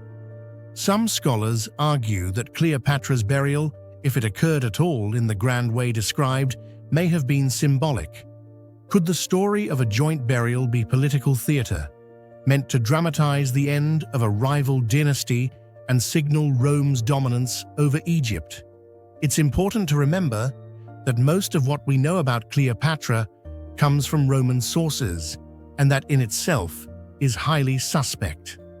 After defeating her, the Roman Empire crafted an image of Cleopatra as a seductive, manipulative woman who posed a threat to the stability of Rome. In that context, rewriting history became a powerful tool. Cleopatra wasn't just defeated on the battlefield, she was erased from collective memory. And if her tomb truly no longer exists, it may represent the final chapter in a deliberate erasure where historical memory was buried forever. But paradoxically, its absence has made her legacy stronger. The mystery keeps her alive in the public imagination, forever poised between history and legend. The tomb has become a symbol, a reminder of how power, politics, and myth intertwine. Today, modern technology is offering new hope in this centuries-long search. Tools such as ground-penetrating radar, high-resolution satellite imagery, and underwater archaeology now allow scientists to explore areas once thought inaccessible. Deep rock layers, sunken structures, and hidden tombs can potentially be uncovered. However, to this day, no definitive evidence has been found. So why has the tomb never been found? Perhaps we've been searching in the wrong place, or perhaps it was completely destroyed. But there's another possibility, one that carries powerful symbolism. Cleopatra herself may have deliberately ensured that her tomb would never be discovered. A queen who lived in defiance and possessed brilliance beyond her time might have chosen death as the final act in a carefully crafted tragedy, and hiding her eternal resting place could have been the closing scene. In death, she vanished as she lived, mysterious and untouchable. What do you think? Was the tomb of Cleopatra and Mark Antony real and simply lost to time, or was it always more myth than monument? Drop your thoughts in the comments. We're digging for answers, and your theory might just be the next clue. One day, she stood beside the boy king as Queen of Egypt. The next, she was gone. No tomb, no name, no trace. She was born into revolution, raised by heretic royalty, and crowned as wife to one of the most famous pharaohs in history, Tutankhamun. Her name was Ankhsenamun, and for a brief, fragile moment, she was the most powerful woman in Egypt. But then, nothing. When Tutankhamun died young, Ankhsenamun didn't just lose her husband. She vanished from history altogether. No records, no monuments, no confirmed burial. Her image was scrubbed from the walls, her legacy swallowed by silence. Was she betrayed, silenced, erased by those who came after? Or is her story still hidden, buried beneath the sands, waiting to be told? This is not just the story of a missing queen. It is the story of how power, fear, and memory shaped the fate of a woman who stood at the crossroads of empire and was never seen again. If a queen could vanish without a trace, what else has history hidden from us? Do you believe Ankhsenamun was murdered, exiled, or buried in a secret tomb yet to be found? Drop your theory in the comments. We'd love to hear what you think happened to Egypt's most mysterious queen. The mystery deepens the moment Tutankhamun dies, around the age of 18 or 19, in the 9th year of his reign. At that point, Ankhsenamun was still a young woman, likely no older than 23. One would expect her, as the great royal wife of a pharaoh, to continue playing a ceremonial and political role at court, or at the very least, to be buried in a royal tomb alongside or near her husband. But that's not what happened. Instead, Ankhsenamun vanishes from all official records. There are no mentions of her name in the tomb of Tutankhamun, KV 62, which is highly unusual. There are no depictions of her mourning at his funeral, something that would have been standard for a queen. In fact, no funerary imagery of her exists at all, despite her royal status. After years of being one of the most powerful women in Egypt, her name seems to evaporate from the walls of history. This sudden silence is more than suspicious. It's an anomaly. Egyptian royal women, even lesser queens or concubines, often had their names preserved on tomb walls, stelae, or temple inscriptions. Anck-se-namun, by contrast, is swallowed by darkness. Scholars have long debated what this abrupt disappearance could mean. Was she forced into obscurity, murdered, exiled, or was her memory intentionally wiped to facilitate a new political order? What is most unsettling is that even in Tutankhamun's own tomb, where lavish treasures and golden artifacts abounded, her name is not featured anywhere. This is a glaring absence. Typically, the wife of a pharaoh would be named in his burial texts, offerings, or depictions on the walls. Yet Anck-se-namun, the queen who stood beside him during his entire reign, is not present. This is more than omission. It suggests erasure, and not just symbolic erasure, political and historical erasure. The silence speaks volumes. In ancient Egypt, to be forgotten was a fate worse than death. It was a kind of second death, one that denied the soul its immortality in the afterlife. Among the very few remaining clues related to Anck-se-namun's fate after Tutankhamun's death, one piece of evidence stands out: a desperate letter discovered in the archives of the Hittite Empire. In the letter, an unnamed Egyptian queen writes to King Suppiluliuma, pleading with him to send one of his sons to Egypt to marry her and become pharaoh. She writes, "My husband has died, and I have no son. They say you have many sons. If you send me one, I will make him king of Egypt." This was an unprecedented action in ancient Egyptian history.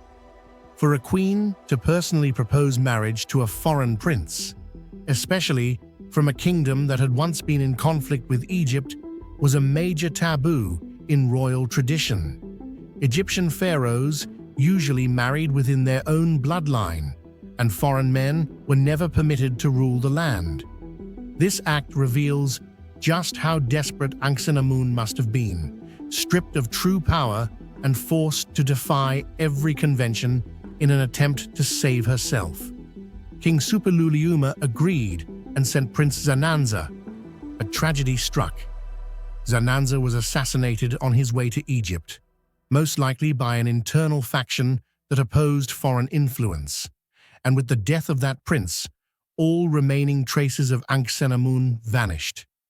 No further records, no tomb, no mummy, no preserved royal titles, only a void, as if she had never existed at all. In contrast to other queens such as Tiye, Nefertari, or even Nefertiti, whose remains may still lie in KV-35 or an undiscovered burial chamber, Anck-se-namun has left behind no clear trace of her final resting place. Some Egyptologists speculate that she might be one of the two female mummies found in KV-21, but the conclusions remain highly uncertain. The recovered DNA samples do not fully match the known royal lineage, and both the tomb and the mummies are in such poor condition that identification has become nearly impossible. The inability to determine her burial site is not merely an archaeological gap. It is a striking absence that raises serious questions. How could a royal consort, the official wife of a renowned pharaoh like Tutankhamun, completely lack a recognized tomb? Could someone have deliberately erased her from collective memory? And if so, who stood to gain from eliminating the name of a woman who once held such a central position in the royal court? One of the most controversial theories about Anck-se-namun's fate is that she may have been forced to marry Ai, the elderly court official who had served as a close advisor to several pharaohs and ultimately ascended the throne after Tutankhamun's death. A funerary ring was discovered bearing the names of both Ai and Anck-se-namun, offering rare evidence that such a marriage may indeed have taken place. However, it was clearly a political union, not one born of affection. Ai was not of royal blood, and marrying Anck-se-namun, who carried direct lineage from Akhenaten and Nefertiti, would have legitimized his claim to the throne and appeased conservative factions.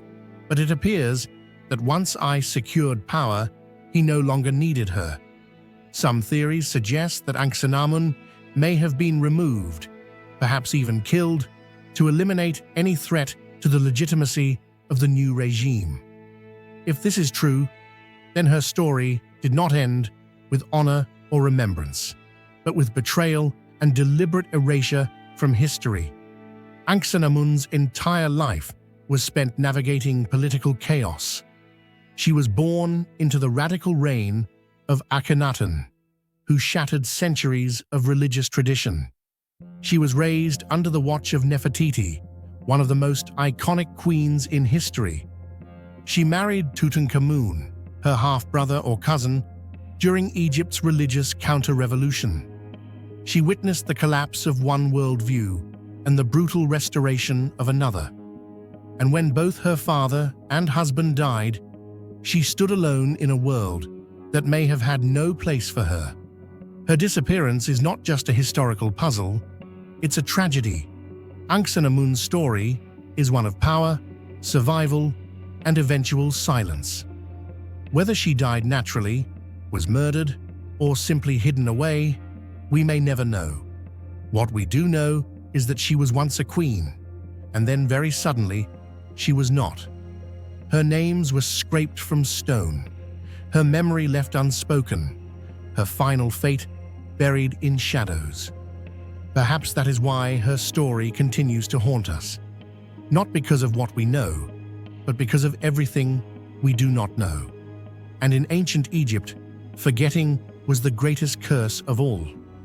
What do you think happened to Anxanamun? Was she erased by politics, killed in a power struggle, or hidden away for her protection? Let us know your theory in the comments, and keep the memory of this lost queen alive. They were never meant to leave the Nile. Towering over the sands of ancient Egypt, obelisks were carved from blazing red granite, inscribed with the names of gods and pharaohs, and aligned with the rising sun to channel divine power. For thousands of years, they guarded temples and marked sacred ground, immovable pillars of cosmic order. And yet today, these colossal relics of Egypt's golden age stand not in Luxor or Karnak, but in the heart of Paris, London, New York, and Rome. How did this happen? Did Egypt willingly part with its most sacred monuments?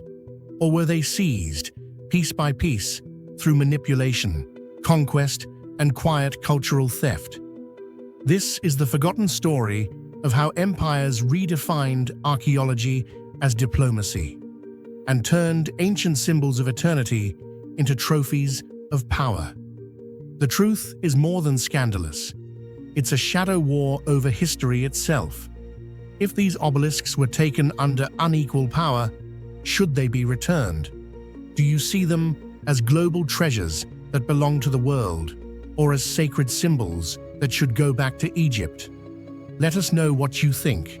Should the past be restored, or has it already been rewritten forever? In the 19th century, as imperialism surged across the globe, European powers like France, Britain, and Italy, and later the United States, were not only competing for territorial control, but also engaging in a quieter yet fierce contest: the race to possess the past. In this context, Egypt, then under the loose control of the Ottoman Empire and later governed by Muhammad Ali, became the stage for a symbolic power struggle. The obelisks, once sacred focal points of ancient Egyptian temples, designed to bridge the human and the divine, were now transformed into trophies, relics repurposed to showcase the cultural dominance of modern empires. To own an obelisk was not merely to hold an artifact, it was to make a statement, to declare one's grasp over the grandeur of a lost civilization. Unofficially, the imperial powers of that era seemed to share a silent understanding. If you cannot own the past, then seize its symbols. To the ancient Egyptians, An obelisk was far more than a towering block of stone. It was a sacred symbol that connected humanity with the divine. Each obelisk was meticulously aligned with the rising sun, inscribed with the names of gods, especially the sun god Ra, and often erected in pairs to represent cosmic balance. They marked the threshold between the earthly realm and the divine, serving as spiritual anchors in royal rituals. However, by the 19th century, European empires viewed obelisks through an entirely different lens, no longer as religious symbols, but as proof of absolute power, even over history itself. Moving an obelisk from Egypt to a Western urban center became a bold political statement declaring, "We are the new heirs of ancient greatness. We possess what once belonged to empires, and we define civilization today." Once installed in grand plazas, in front of palaces or government buildings, these once sacred monuments were stripped of their original context and repurposed as instruments of modern imperial propaganda. One of the most famous obelisks outside of Egypt today is the Luxor obelisk in Paris, which stands imposingly at the Place de la Concorde. On paper, it was a gift from Muhammad Ali, the ruler of Egypt at the time, to France in 1833. But in the historical context of stark imbalance, we must ask, what does a gift truly mean when it's given under the shadow of empire? At that point, Muhammad Ali was deeply indebted to European powers, both financially and politically. His young regime needed Western technology, weapons, advisors, and international legitimacy. In that precarious setting, presenting a massive obelisk was not merely a gesture of goodwill. It was a price to be paid, a bargaining chip in a diplomatic game where Egypt did not hold the upper hand. It was a form of appeasement offered to a dominant power, at a time when Egypt stood at the crossroads of expanding colonial ambitions. Similar cases were far from rare. Britain received Cleopatra's Needle, now placed on the banks of the Thames. The United States owns another Cleopatra's Needle, now standing in Central Park, New York. Italy was granted several obelisks under agreements steeped in colonial undertones. Even the Vatican holds multiple obelisks, many dating back to the Roman era, when Egypt was a conquered province. Though officially recorded as diplomatic gifts or archaeological exchanges, the deeper reality is undeniable. These were transactions born from asymmetry, where Europe held military might, financial power, and narrative control over history. And Egypt could only give in order to remain in the game. Transporting a multi-ton obelisk across the ocean was no small feat, especially in the late 19th century, when transportation technology was still limited. A prime example is the journey of Cleopatra's Needle from Egypt to New York. It took 112 days at sea, and the ship had to be specially reinforced, even having its bow carved out to accommodate the massive stone. Upon arrival in the US, the obelisk was rolled through the streets of Manhattan using a system of manual wooden rollers, drawing crowds of onlookers who marveled at what was hailed as a triumph of engineering. Western media at the time praised it as a victory of modern technology, a symbol of mankind's ability to conquer both history and physics. Yet few articles mentioned what Egypt had lost. There was virtually no voice acknowledging the cultural wound left behind.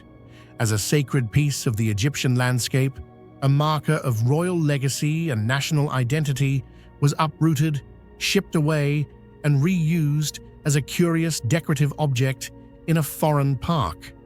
The obelisk wasn't merely moved physically, it was stripped from its sacred cultural context, its hieroglyphs left unread for decades, its twins separated, and the stone itself left standing in silence, voiceless, like an exotic trophy in the empire's cabinet of civilization.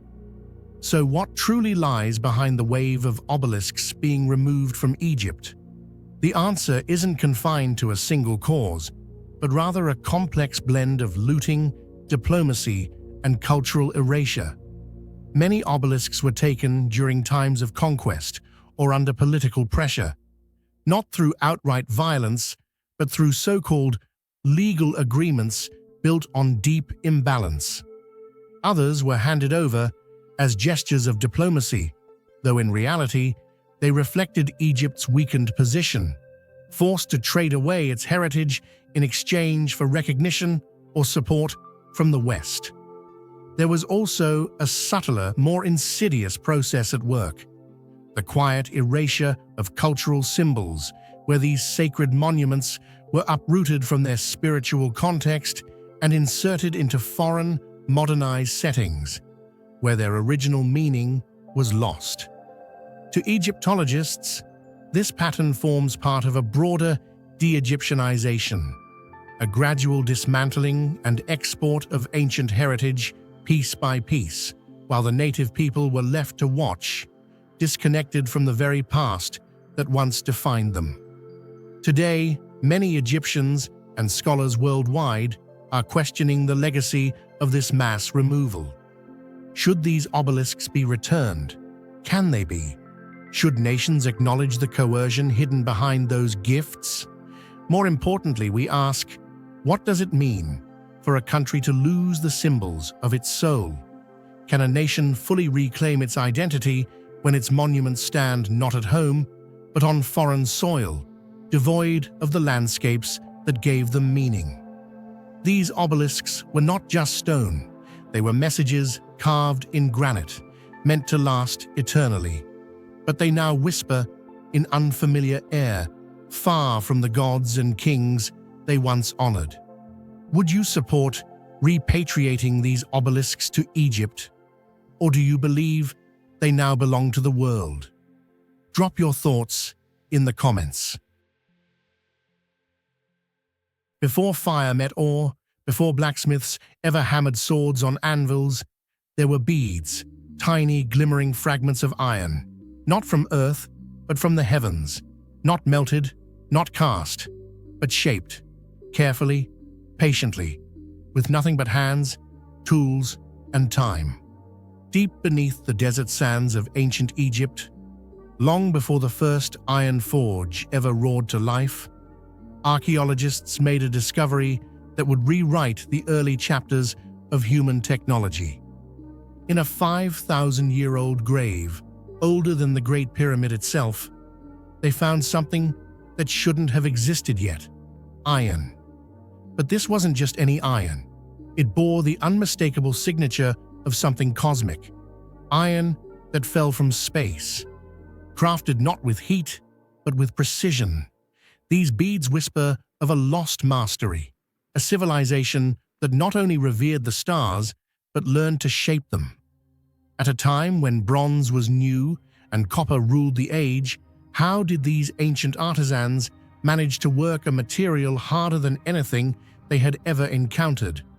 And more astonishingly, how did they do it without fire? This is the forgotten story of the first iron ever worked by human hands. A tale of meteorites, sacred metals, and cold-forged craftsmanship that predates the Iron Age by millennia and challenges everything we thought we knew about the dawn of metallurgy. The 3,000-year-old iron beads was meteoric iron used before the Iron Age, secrets forged without fire, from a metal that fell from the sky. If ancient civilizations could shape metal from the stars thousands of years before the Iron Age, what other forgotten technologies might still be buried beneath the sands of time?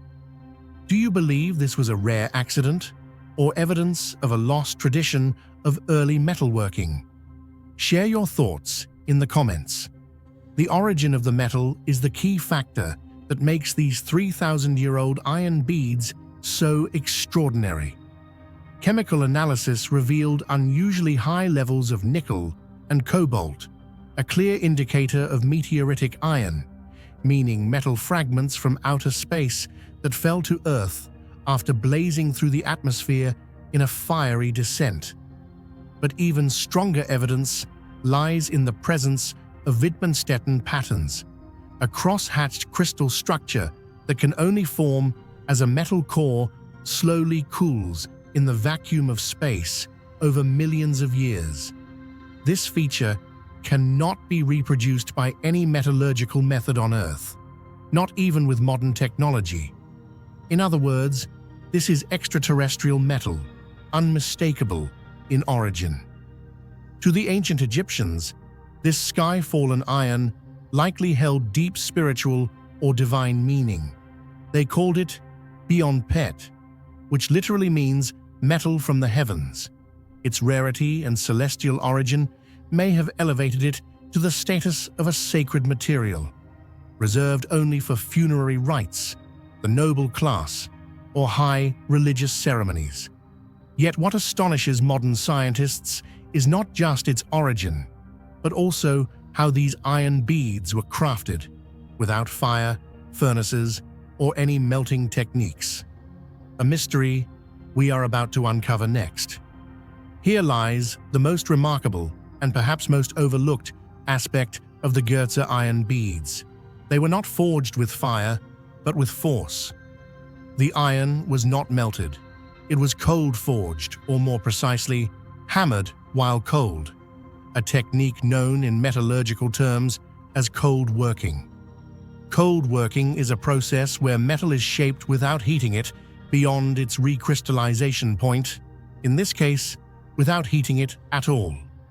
This method is exceedingly difficult with iron, especially meteorite iron, which is naturally high in nickel and thus extremely tough and brittle.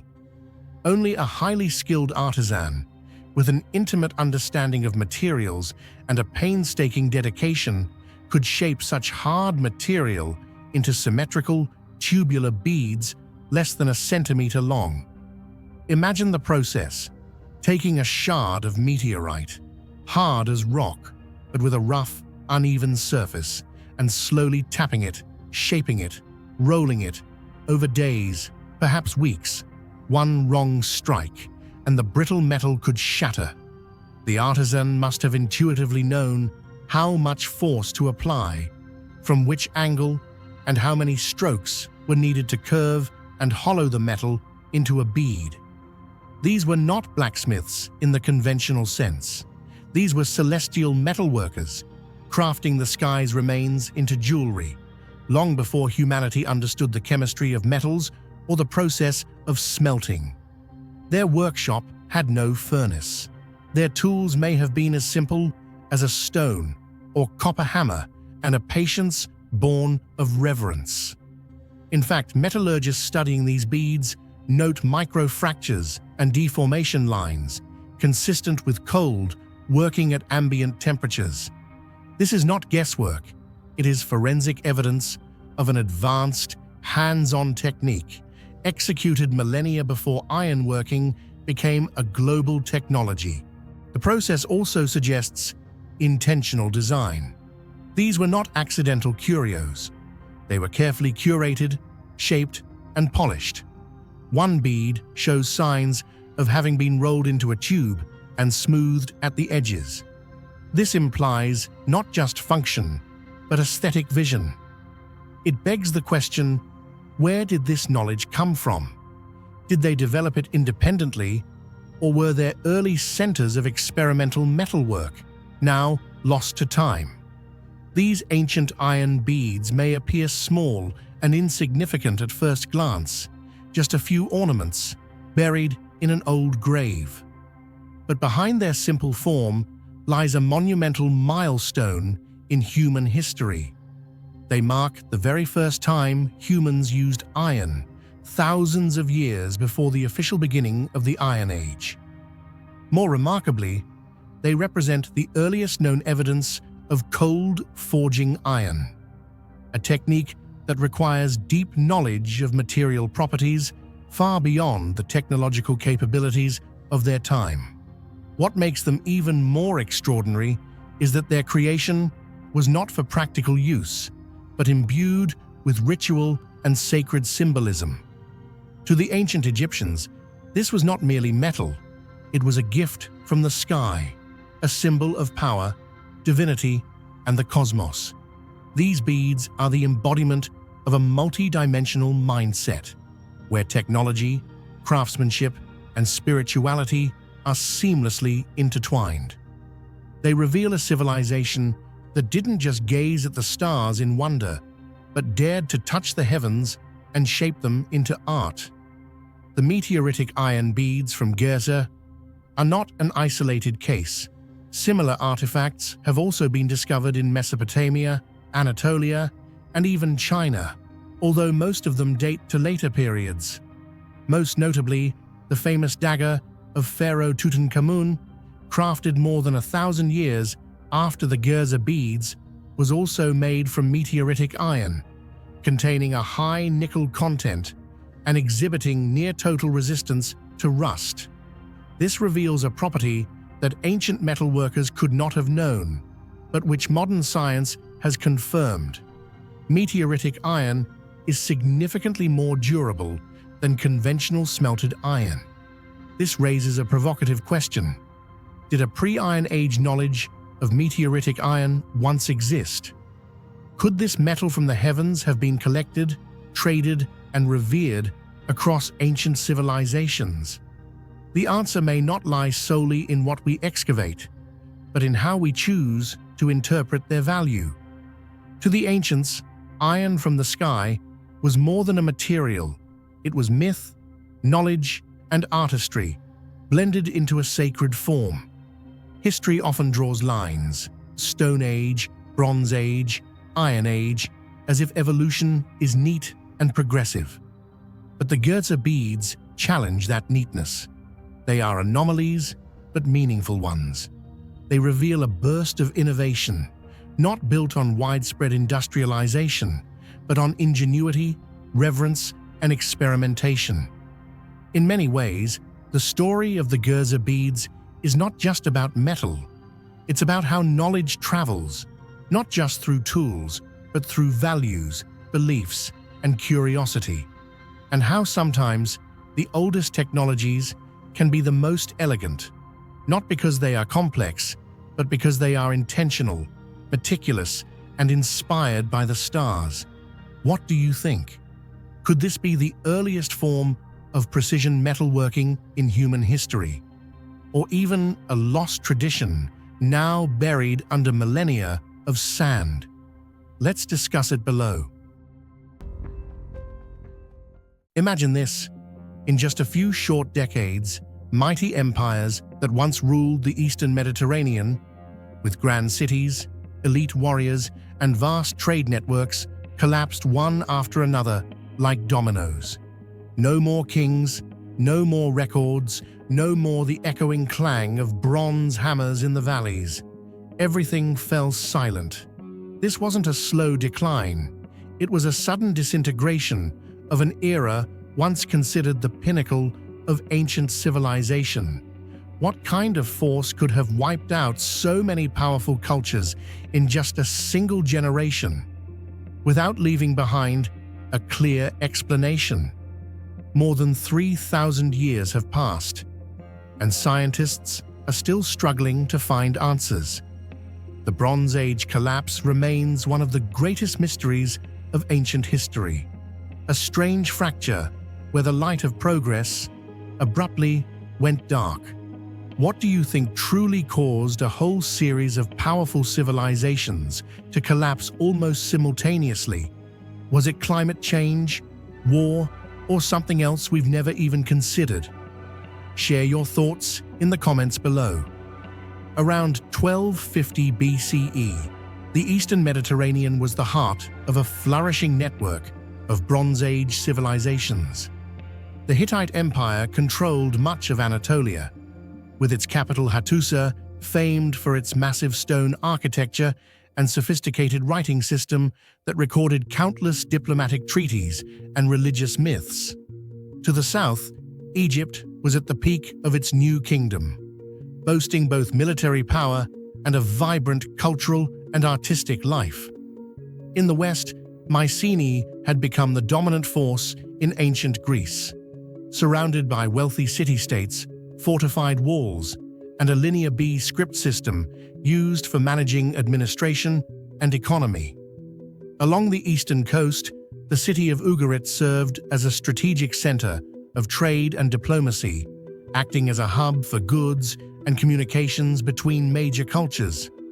Meanwhile, Mesopotamia witnessed the growing prosperity of Babylon and Assyria, two rising powers of the region. And yet, in less than 50 years, this entire system collapsed almost simultaneously and completely. The Hittite Empire vanished entirely from history, leaving no clear political successor. Hattusa was burned, abandoned, and no official records were written thereafter. Mycenae and other Bronze Age Greek centers were engulfed in flames, their populations dispersed, and the writing system disappeared completely, ushering in a dark age that lasted nearly 4 centuries. Troy, later immortalized in Homer's Iliad, was also destroyed during this same period. Ugarit, once a critical trade node, was suddenly annihilated with no chance of rescue. The final letters found from the city express extreme panic in the face of a threat from the sea. Even Egypt, though it managed to repel the sea peoples, suffered severe economic and social damage and never fully regained its former power. What puzzles researchers the most is this: there was no clear common enemy that invaded the entire region, and no new empire rose to take their place afterward. This wasn't a transfer of power from one civilization to another. It was a simultaneous unraveling that left behind a massive void in history, where once thriving societies now exist only as ruins, fragments, and a silence that endured for centuries. Many ancient sources, especially from Egypt, mention a mysterious group of invaders known as the Sea Peoples. They came from the sea, on ships, armed with iron weapons, sweeping across the eastern Mediterranean like a storm. Inscriptions from Pharaoh Ramesses III boast of victories against these invaders from distant islands. But the truth is, we still don't know who they were. Theories suggest they may have been refugees or migrants fleeing climate disasters, famine, or war in their homelands. They might have come from the Balkans, the Adriatic, Anatolia, or even farther away. But what's more alarming is this: the Sea Peoples were likely just one piece of a much larger puzzle. They alone could not have destroyed all of these civilizations. Today, many researchers believe that the collapse of the Bronze Age was not simply the result of external invasions, but rather the consequence of a systemic chain reaction collapse in a tightly interconnected world. By the end of the Bronze Age, the Eastern Mediterranean functioned like a form of early globalization, where kingdoms and empires were mutually dependent on maritime trade, raw materials, food supplies, luxury goods, and diplomatic communications. Tin and copper, the essential metals for making bronze weapons and tools, were exchanged across regions, forming a network of interdependent economies.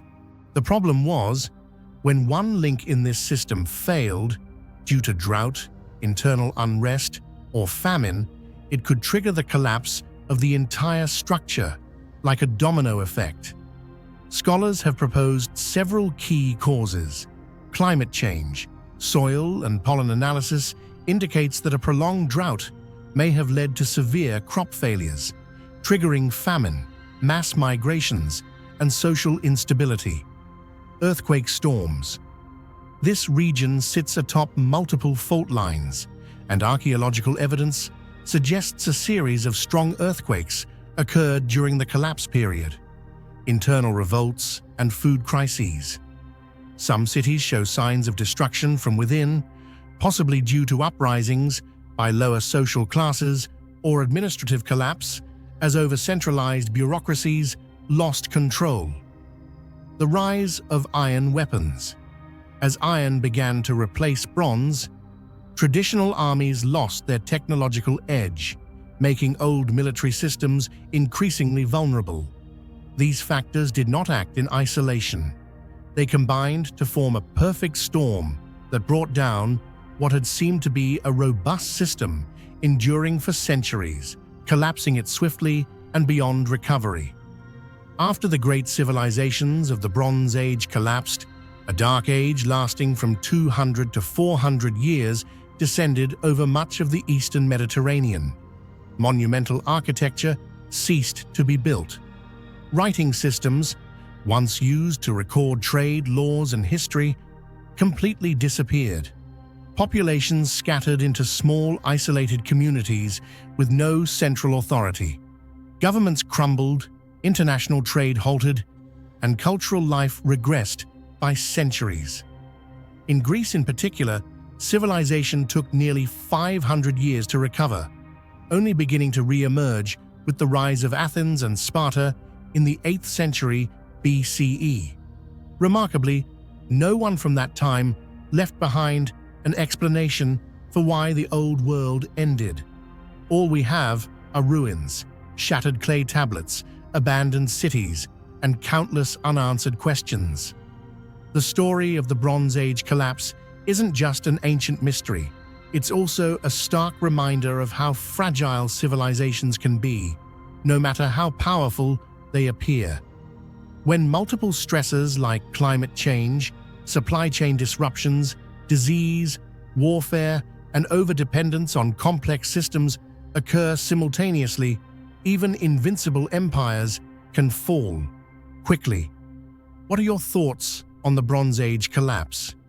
If you lived during that time, how would you have tried to survive? And if something similar happened today, could our modern world withstand it?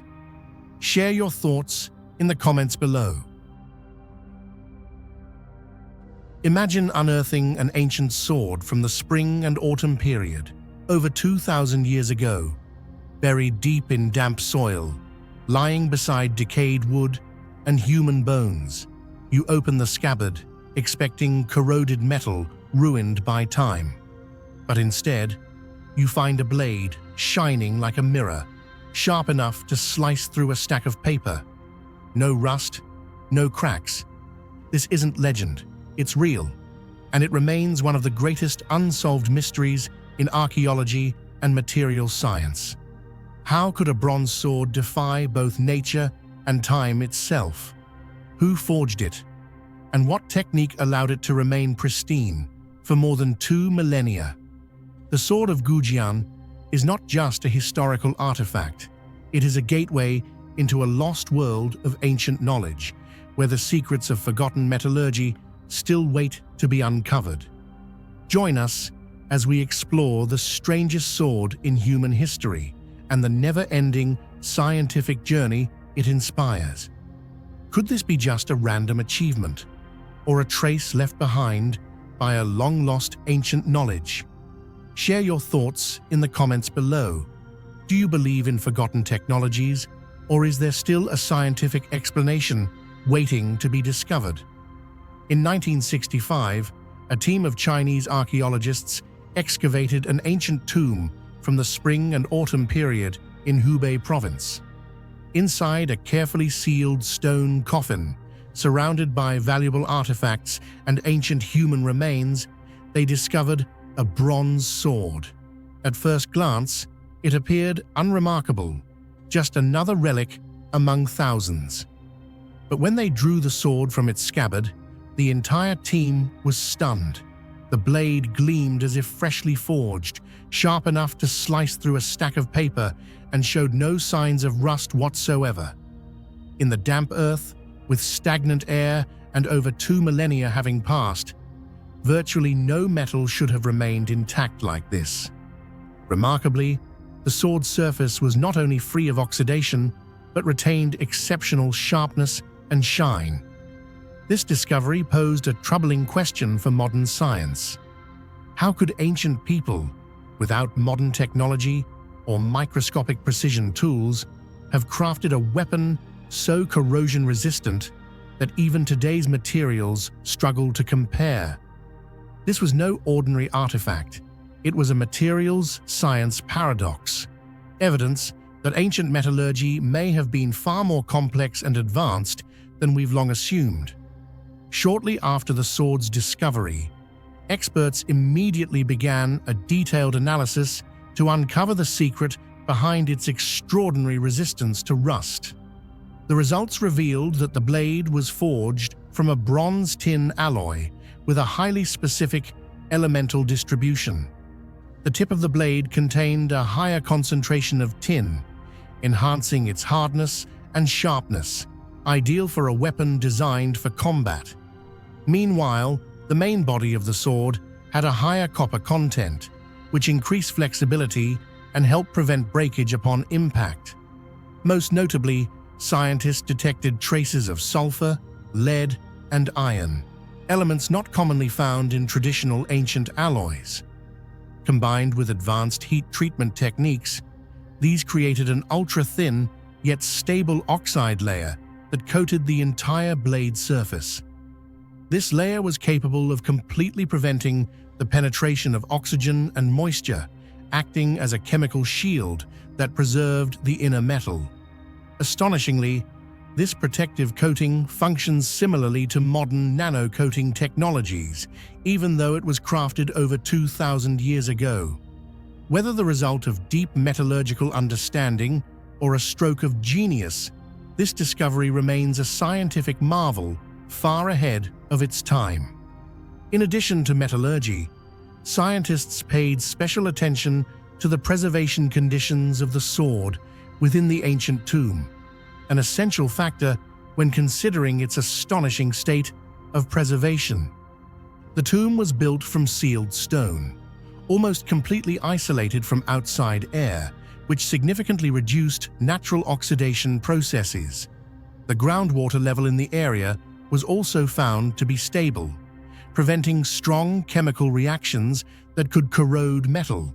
Most importantly, the sword was encased in a lacquered wooden scabbard, a material with extremely high moisture resistance, functioning much like a natural vacuum chamber, shielding the blade from direct exposure to humidity. However, even with all these favorable conditions, they still cannot fully explain why the blade remained completely rust-free and sharp, even at points directly exposed to air and moisture. This very mystery is what makes the Sword of Gujian one of the most perplexing archaeological artifacts of the 20th century. One of the most remarkable features that makes the Sword of Gujian truly unique is the inscription carved into its blade. 8 ancient characters in seal script, translated as King of Yue, Gujian, made this sword for his own use. This indicates that the sword was not a generic weapon, mass-produced or given as tribute, but rather a highly personalized artifact, directly tied to a prominent historical figure. King Gujian was once captured and humiliated by the rival state of Wu, only to later rebuild his kingdom and defeat his enemies through intelligence and perseverance. Thus, the sword was not merely a weapon. It became a symbol of vengeance, national honor, and inner strength.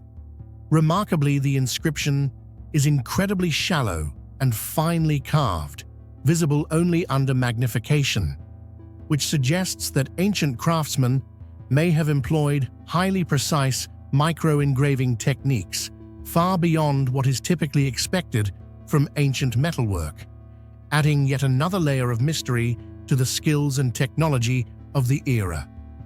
In addition to its ancient beauty, the Sword of Gujian showcases a remarkable level of mechanical design. Measuring approximately 55.7 centimeters in length, its hilt is crafted from precious wood and inlaid with turquoise, not only enhancing its aesthetic appeal, but also carrying symbolic significance. Notably, the blade features finely carved longitudinal grooves along its surface, which reduce the sword's overall weight while maintaining high durability and impact resistance. This principle of aerodynamic design and structural optimization is typically seen in modern engineering. The fact that such craftsmanship existed over 2,000 years ago has astonished scientists. Ancient artisans clearly understood how to distribute force and shape a weapon that was both elegant and highly functional in battle. A vivid testament to the fusion of art and technology in the ancient world. To this day, despite the use of numerous advanced technologies such as electron microscopes, elemental spectroscopy, and 3D modeling, scientists have still been unable to fully replicate the sword of Gujian, especially its extraordinary resistance to corrosion. Various theories have been proposed to explain this phenomenon. Some researchers believe that ancient craftsmen may have possessed esoteric chemical knowledge that has since been lost, involving precise methods of surface treatment or alloy composition. Others suggest they may have accidentally developed ion plating or electrochemical techniques using natural materials and processes without the aid of modern equipment. Another possibility is that the entire metallurgical method was never recorded in writing, passed down only through oral tradition among artisans, and eventually disappeared after King Gujian's era. In any case, the sword remains living proof of a level of technological sophistication far ahead of its time and continues to challenge the limits of modern materials science. The sword of Gujian is more than just an artifact. It is living proof that ancient civilizations may have reached levels of technological sophistication we still don't fully grasp. The fact that it resisted corrosion for 2,000 years stands as evidence of a lost metallurgical science, one that defies what we believe we know about material degradation. In an age where we assume science has explained almost everything, a 2,000-year-old bronze sword continues to stump modern researchers. What do you think? Did ancient people know secrets that we're only beginning to rediscover? Or are there mysteries buried in time that modern science has yet to uncover? Leave your thoughts in the comments, and let's explore the timeless enigma together. In the harsh, wind-scoured deserts of Qinghai Province, China, a place where modern humans rarely tread, lies a mystery that has baffled scientists for decades. Embedded in the cliffs of Mount Baigong, near the remote Toson Lake, researchers discovered a series of strange metal pipes piercing deep into solid rock, cutting through natural cave walls as if installed using advanced industrial drilling technology. There are no signs of human habitation, no ruins, no trace of any ancient civilization that ever lived here. Yet these pipes, ranging from just a few centimeters to over 40 centimeters in diameter, still remain silent and unmoving, like the remnants of a forgotten machine. One question grows louder: who made them? And why do they exist in a place where no one was supposed to live? If you were standing in front of a cave, staring at hundreds of fossilized metal pipes, made from materials far beyond what ancient technology could achieve, what would you believe? Do you think this is a lost technology from an ancient civilization, or remnants left behind by an extraterrestrial intelligence? Share your thoughts in the comments. One of the most astonishing aspects of the Baigong pipe system is its location, completely isolated in a desolate mountain region, with no reasonable explanation as to why ancient humans would construct anything there. There are no traces of settlements, no ancient trade routes nearby, no temples or burial grounds. Remarkably, some of the pipes even extend from deep inside the mountain all the way to Toson Lake, as if they were once used to transport water or some kind of liquid. Yet the puzzling question remains: for whom and for what purpose, when there is no sign of human habitation or activity in the area? This illogical placement turns the pipe system into an archaeological paradox, one that defies all conventional models of understanding.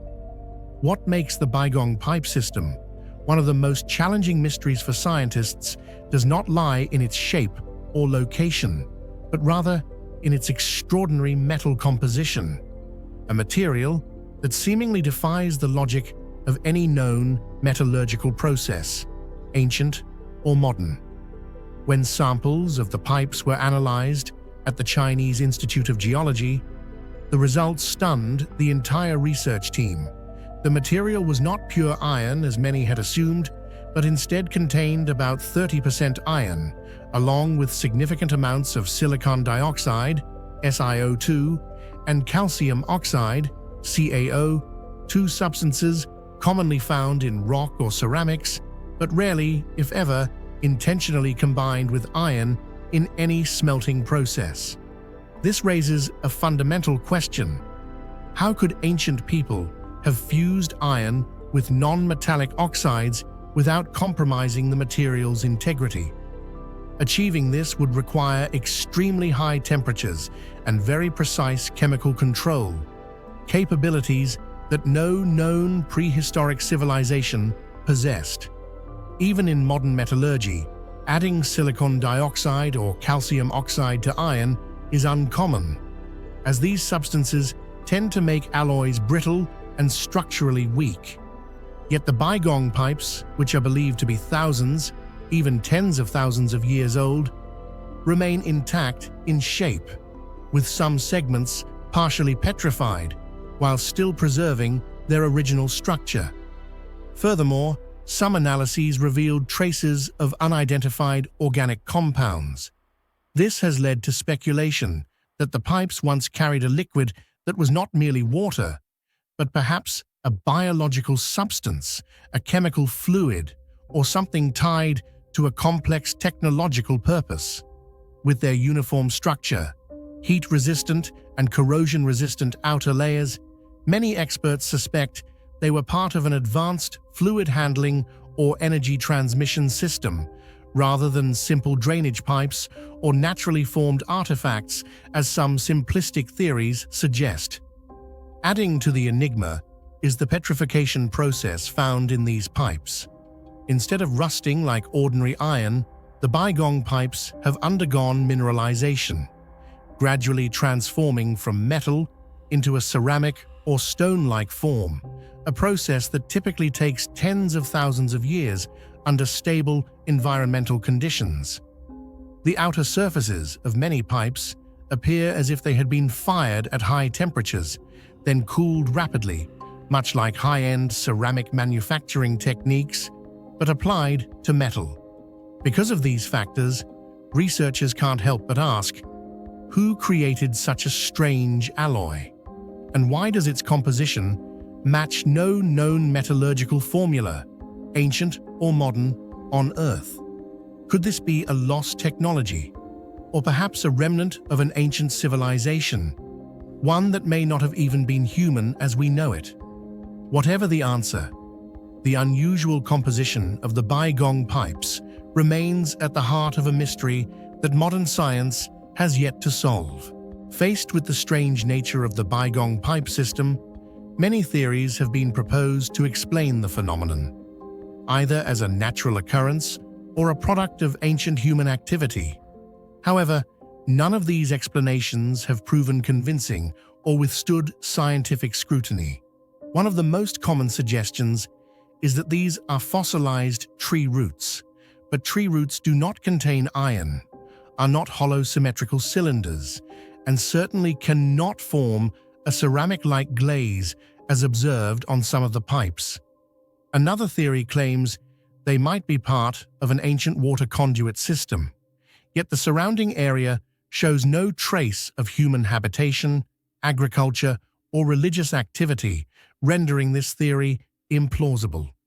Moreover, the sheer number of pipes found not only within the cave, but also scattered around the lake and mountainside, shows a clear directional pattern, resembling a deliberately engineered network, something nature would not form at random.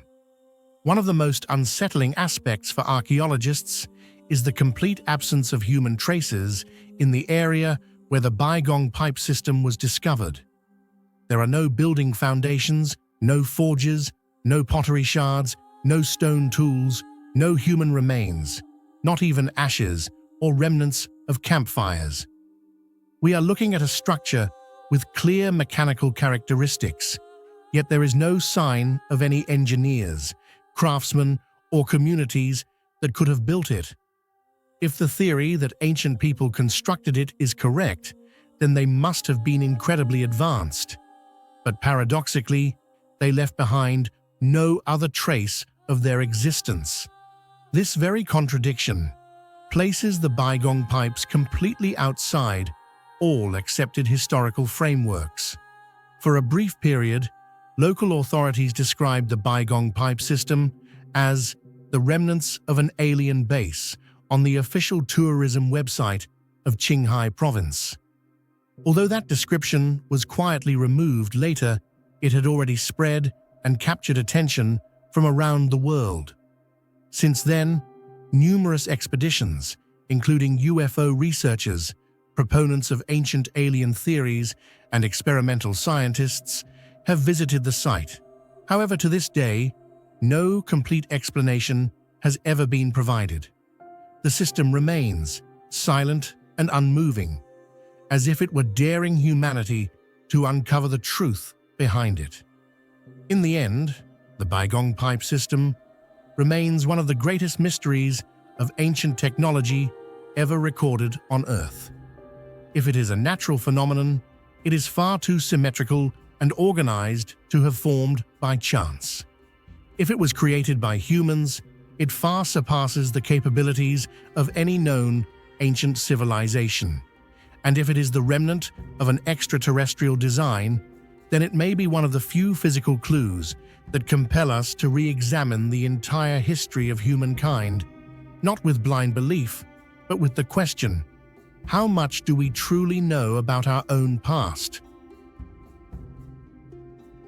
Imagine a sword that can slice a stone in half, sever another blade, yet remains flexible enough not to break upon impact. Its surface shimmers with flowing, water-like patterns, not etched or painted, but formed naturally through a metallurgical process so complex, no one today has been able to fully replicate it.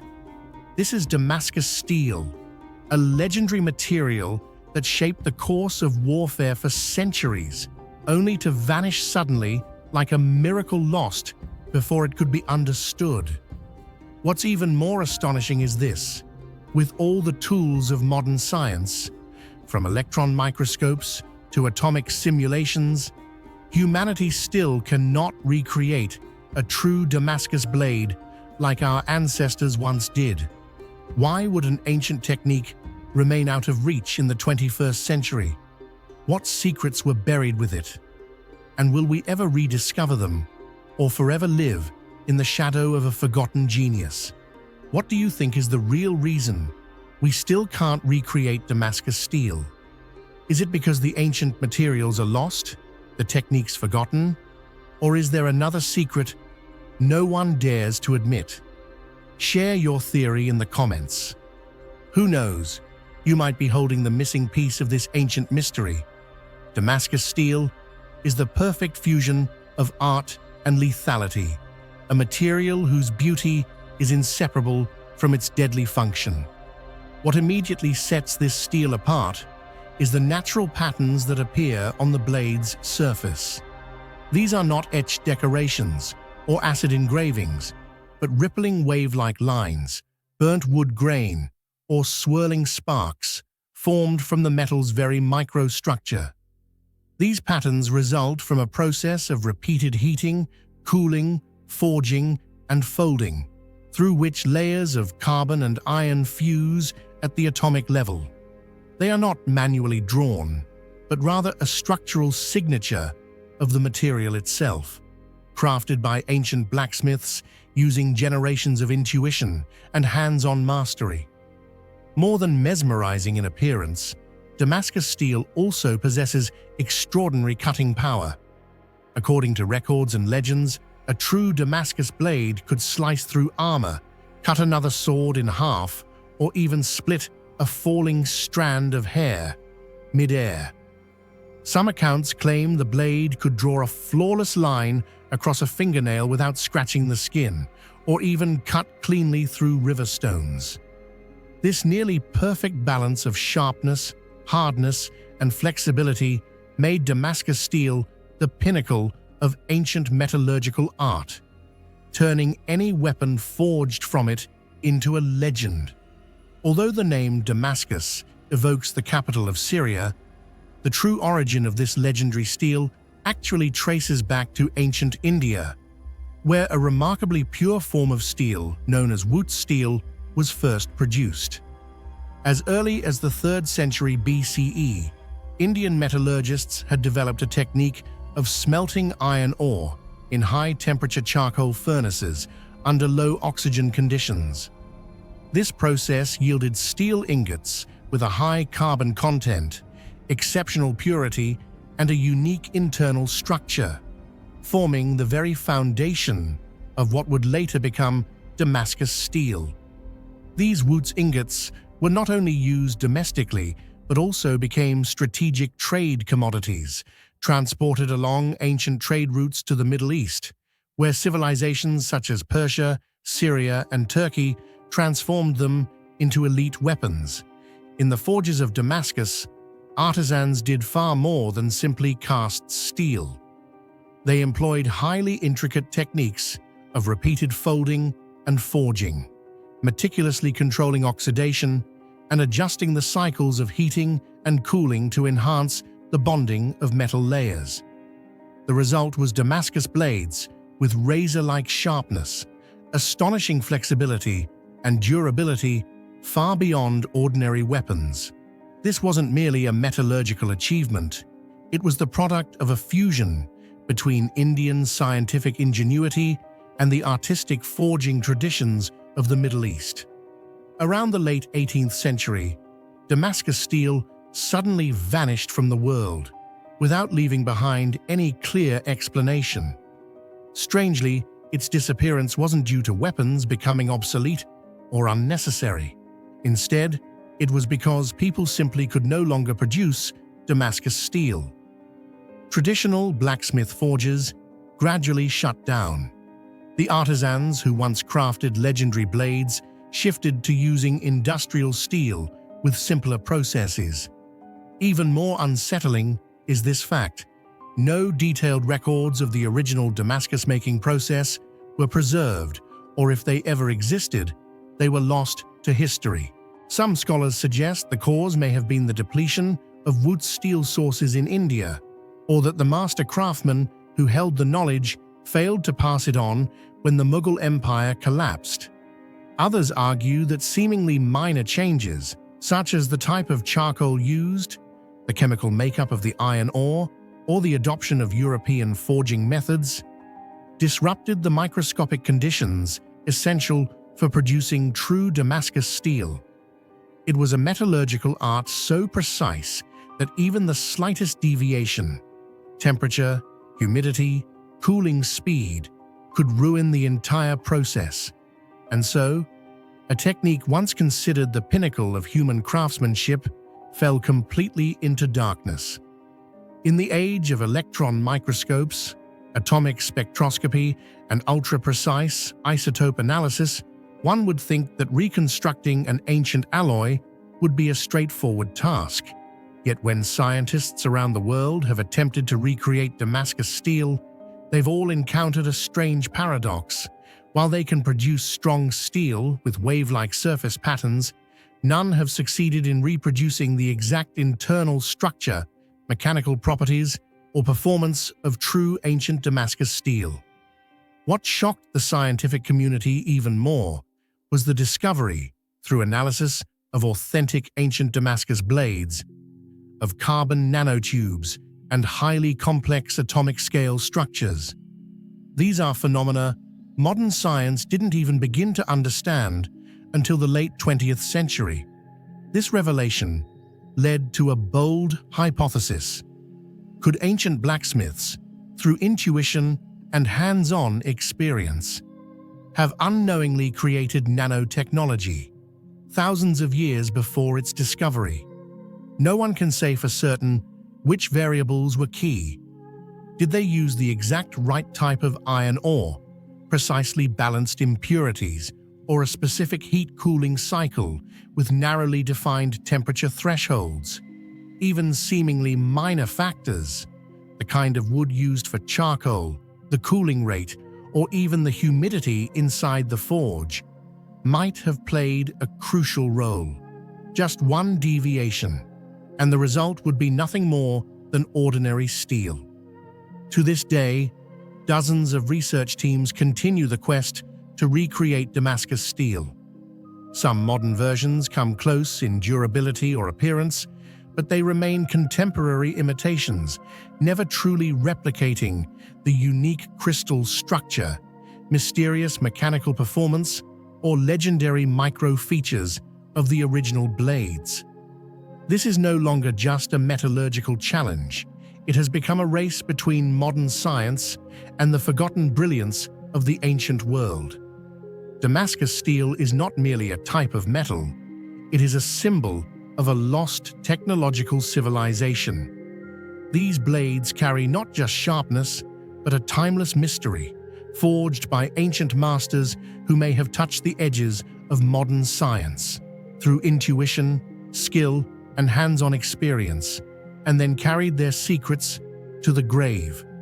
Today, the term Damascus steel is still used to market knives and swords with decorative patterns, but most are etched or layered modern steels, not the real thing.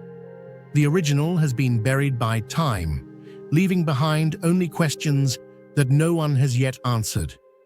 Do you believe that we will someday rediscover the true secret of Damascus steel? Or is it destined to remain one of history's eternal mysteries?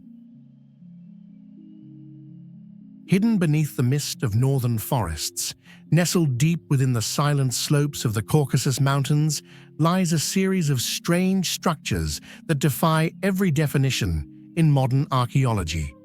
They are not as towering as the pyramids of Giza, nor as magnificent as the temples of Athens, yet they carry a sense of primordial mystery, as if they were created by an ancient hand that once understood laws we've long forgotten. These are the dolmens, thousands of mysterious stone houses with box-like shapes and a singular round hole on the front, scattered throughout the mountainous regions of the North Caucasus. Estimated to date back over 5,000 years, some researchers suggest they may even predate any known civilization in Europe. With over 3,000 structures still standing, this region isn't just an archaeological treasure trove. It might be a missing link in the story of human civilization. We know they exist. We can measure them, touch them, and study every stone slab. But we still cannot answer one simple question. What were they built for? And that unanswered question is where this strange journey begins. If you stood before an ancient stone structure with a mysterious round hole, hidden deep in the forested mountains, what would you think it is? A gateway to another world? An ancient energy station? Or just the remnants of a forgotten civilization? Share your thoughts in the comments. Do you have a bold theory of your own? The dolmens of the North Caucasus are not merely ancient stone blocks. They are evidence of a level of engineering far ahead of their time. Each structure is assembled from stone slabs weighing tens of tons, cut with such perfect flatness that they appear to have been shaped by modern machinery. Strangely, the stones are fitted together without mortar, so tightly that not even a thin blade can slip between the seams. These dolmens are often located in extremely hard-to-reach areas, deep forests, steep mountain slopes, as if the ancient builders deliberately chose remote locations for their construction. Notably, the front of each dolmen features a perfectly round hole, resembling a window, which can be sealed with a separate stone plug. The geometry of the dolmens, from height and width to wall thickness, consistently follows strict mathematical proportions, indicating that these are not crude stone huts, but rather products of a sophisticated ancient technology that we still do not fully understand. One of the most common theories suggests that dolmens were tombs for tribal leaders during the Bronze Age.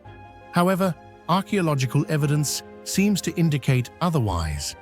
Among the thousands of dolmens discovered, only a very small number contain human remains or burial goods, while the vast majority are completely empty. Moreover, many dolmens are located in remote areas, far from known ancient settlements, deep within forests or atop rugged hills, raising the question, would ancient people really transport the dead across such difficult terrain just for burial? Additionally, some evidence shows that many dolmens were reused, and their purpose may have changed over time.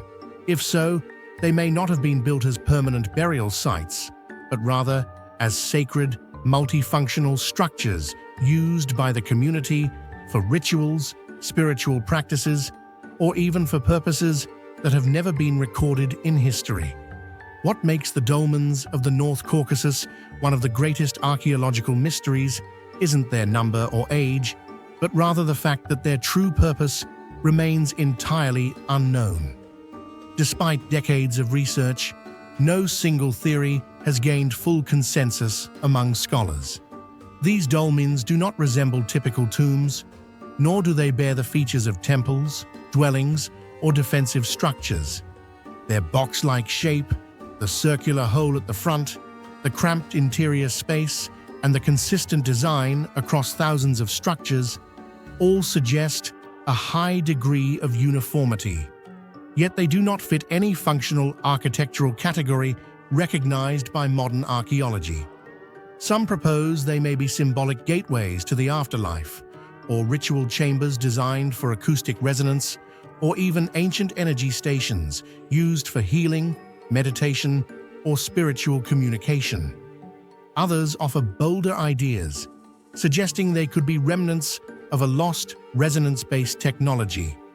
It is precisely this quality of not belonging to any known system that makes the dolmens so captivating, as if they are the product of an ideology and knowledge system entirely alien to our modern understanding.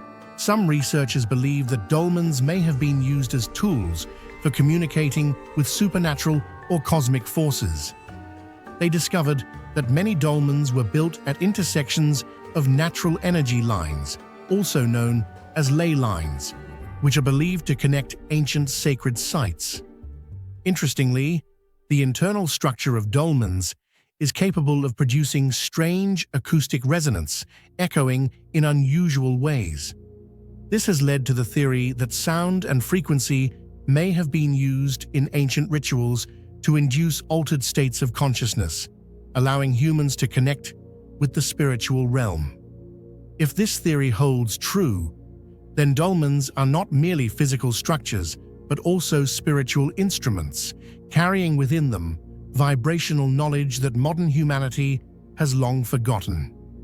A bold yet increasingly discussed theory suggests that dolmens may have actually been ancient devices for regulating human bioenergy, much like meditation chambers or vibrational therapy tools. Some studies have found that the stones used in dolmen construction react strongly to magnetic fields, and intriguingly, many dolmens are located near underground water veins or natural magnetic intersections, areas believed to amplify the Earth's energy. This leads to the hypothesis that ancient people may have understood resonance, frequency, and how natural environments could influence the human body. Alternative researchers refer to this as a form of lost technology, proposing that our ancestors once possessed a profound knowledge of energy far beyond what modern science currently recognizes. If true, then dolmens were not merely stone structures, but ancient bio-spiritual instruments, merging architecture with nature to serve purposes of healing and elevated consciousness.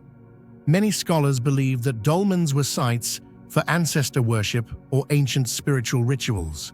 However, if their only purpose was ceremonial, then the construction of thousands of nearly identical structures using multi-ton stones, precise geometric proportions, and deliberately selected geographical locations seems excessively elaborate.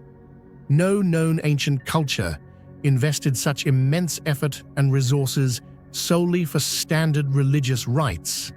Therefore, while the ritual theory may sound reasonable, it still fails to adequately explain the scale, uniformity, and remarkable complexity of the dolmens scattered across the North Caucasus. This suggests that the true function of the dolmens may be far deeper and more layered than we currently imagine. Whatever they may be, tombs, resonance devices, energy stations, or gateways to another world, the dolmens of the North Caucasus remain one of the greatest unsolved archaeological mysteries.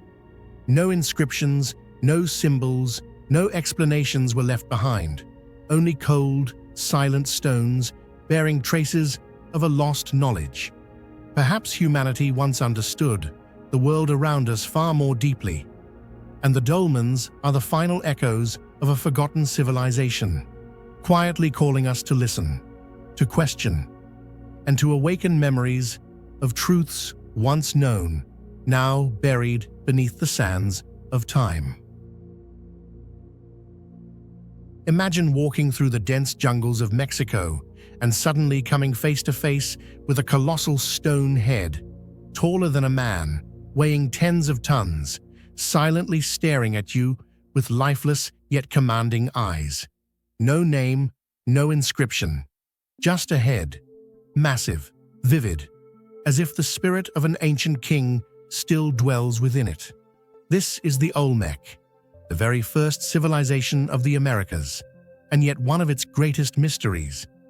They left behind no written records, no historical texts, only structures of earth and stone, and most astonishing of all, those giant stone heads that continue to baffle the modern world. Who carved them? How did they transport such enormous basalt boulders across hundreds of kilometers of jungle without wheels or metal tools? And why, among all possible symbols of power, did they choose to sculpt the face, and only the face? These questions have followed archaeologists for decades. And the deeper we delve into the Olmec mystery, the more we begin to realize perhaps these silent stones are telling us a story that humanity has yet to fully understand. What do you think about these colossal stone heads? Are they simply portrait sculptures?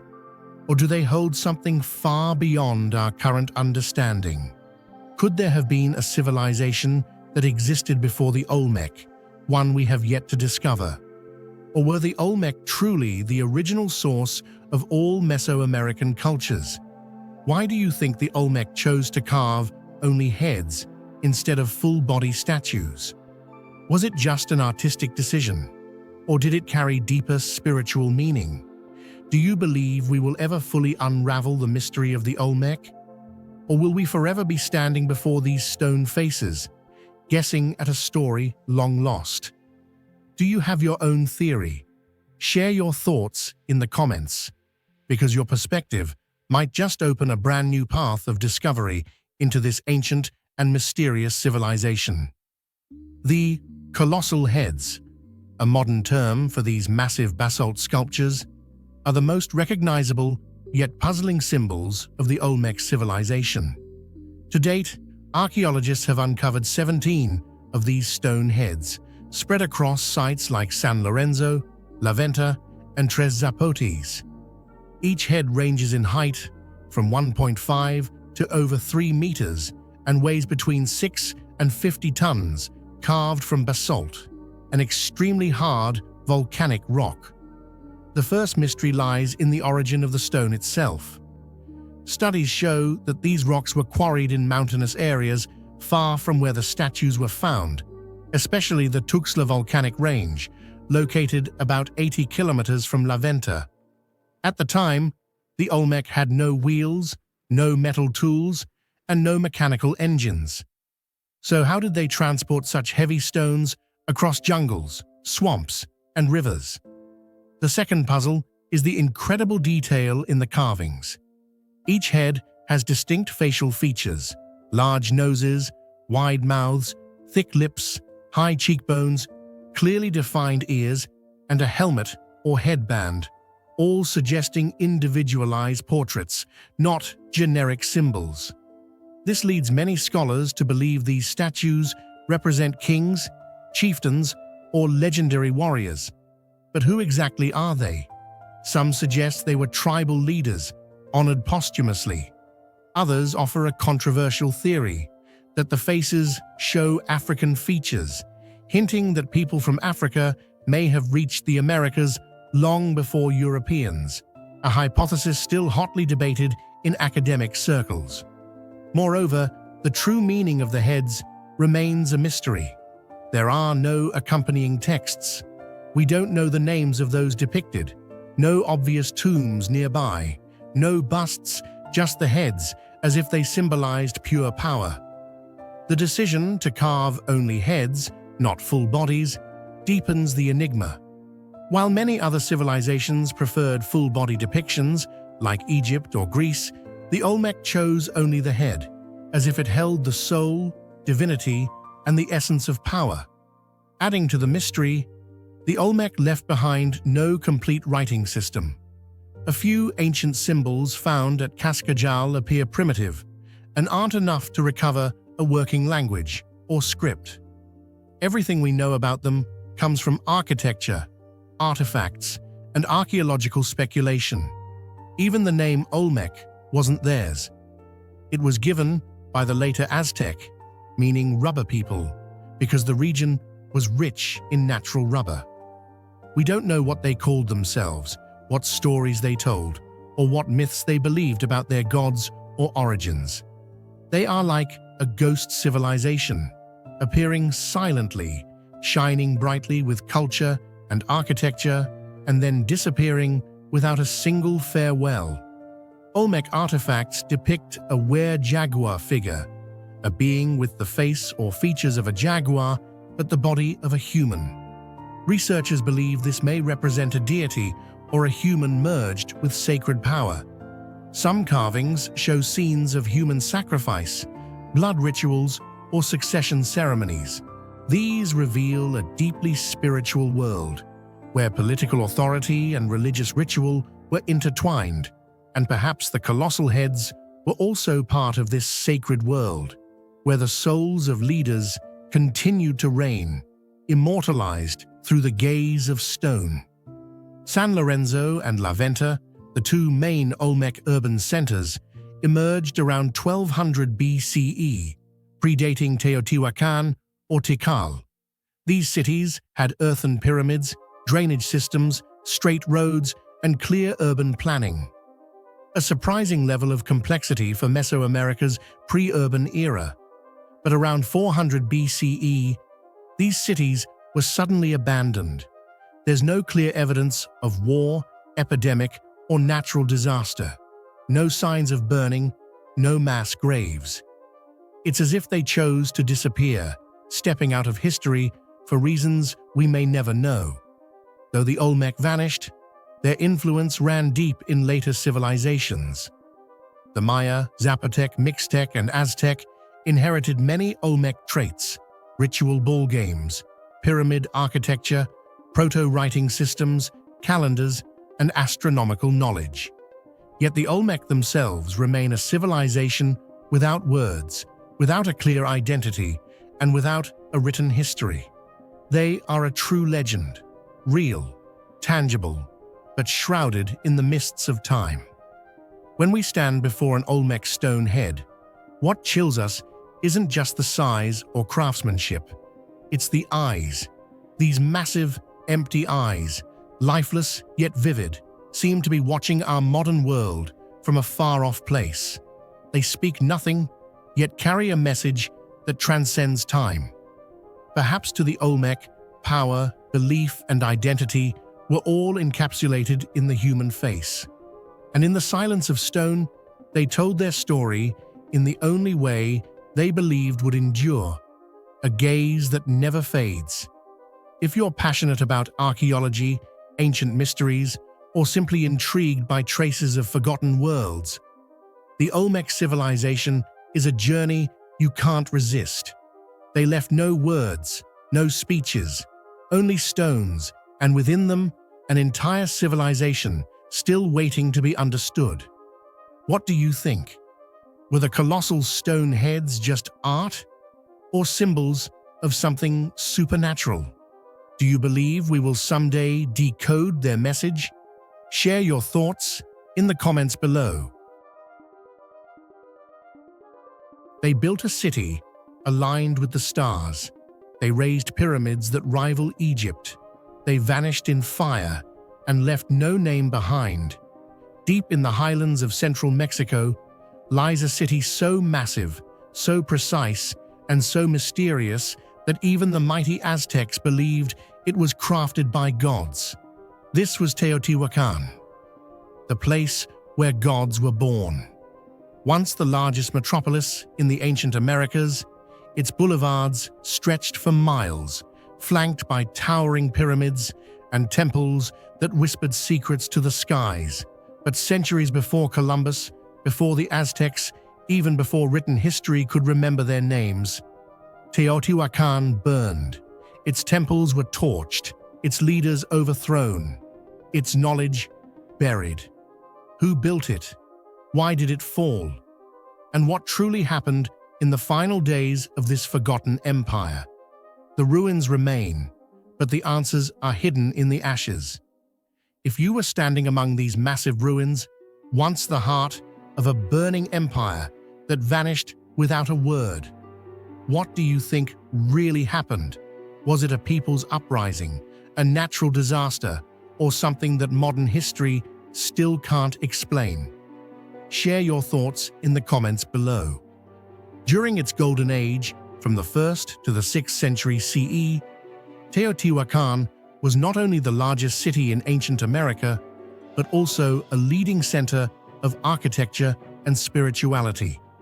Spanning over 20 square kilometers, the city was meticulously planned around its main axis, the Avenue of the Dead, a road more than 2 kilometers long that connected 3 monumental structures: the Pyramid of the Sun, the Pyramid of the Moon, and the Temple of the Feathered Serpent.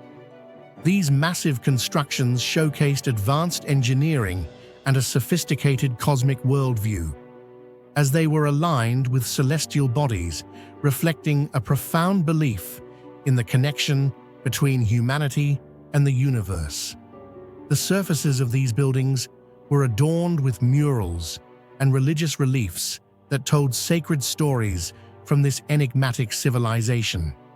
One of the most mysterious aspects of Teotihuacan is the near-total silence of the people who built it.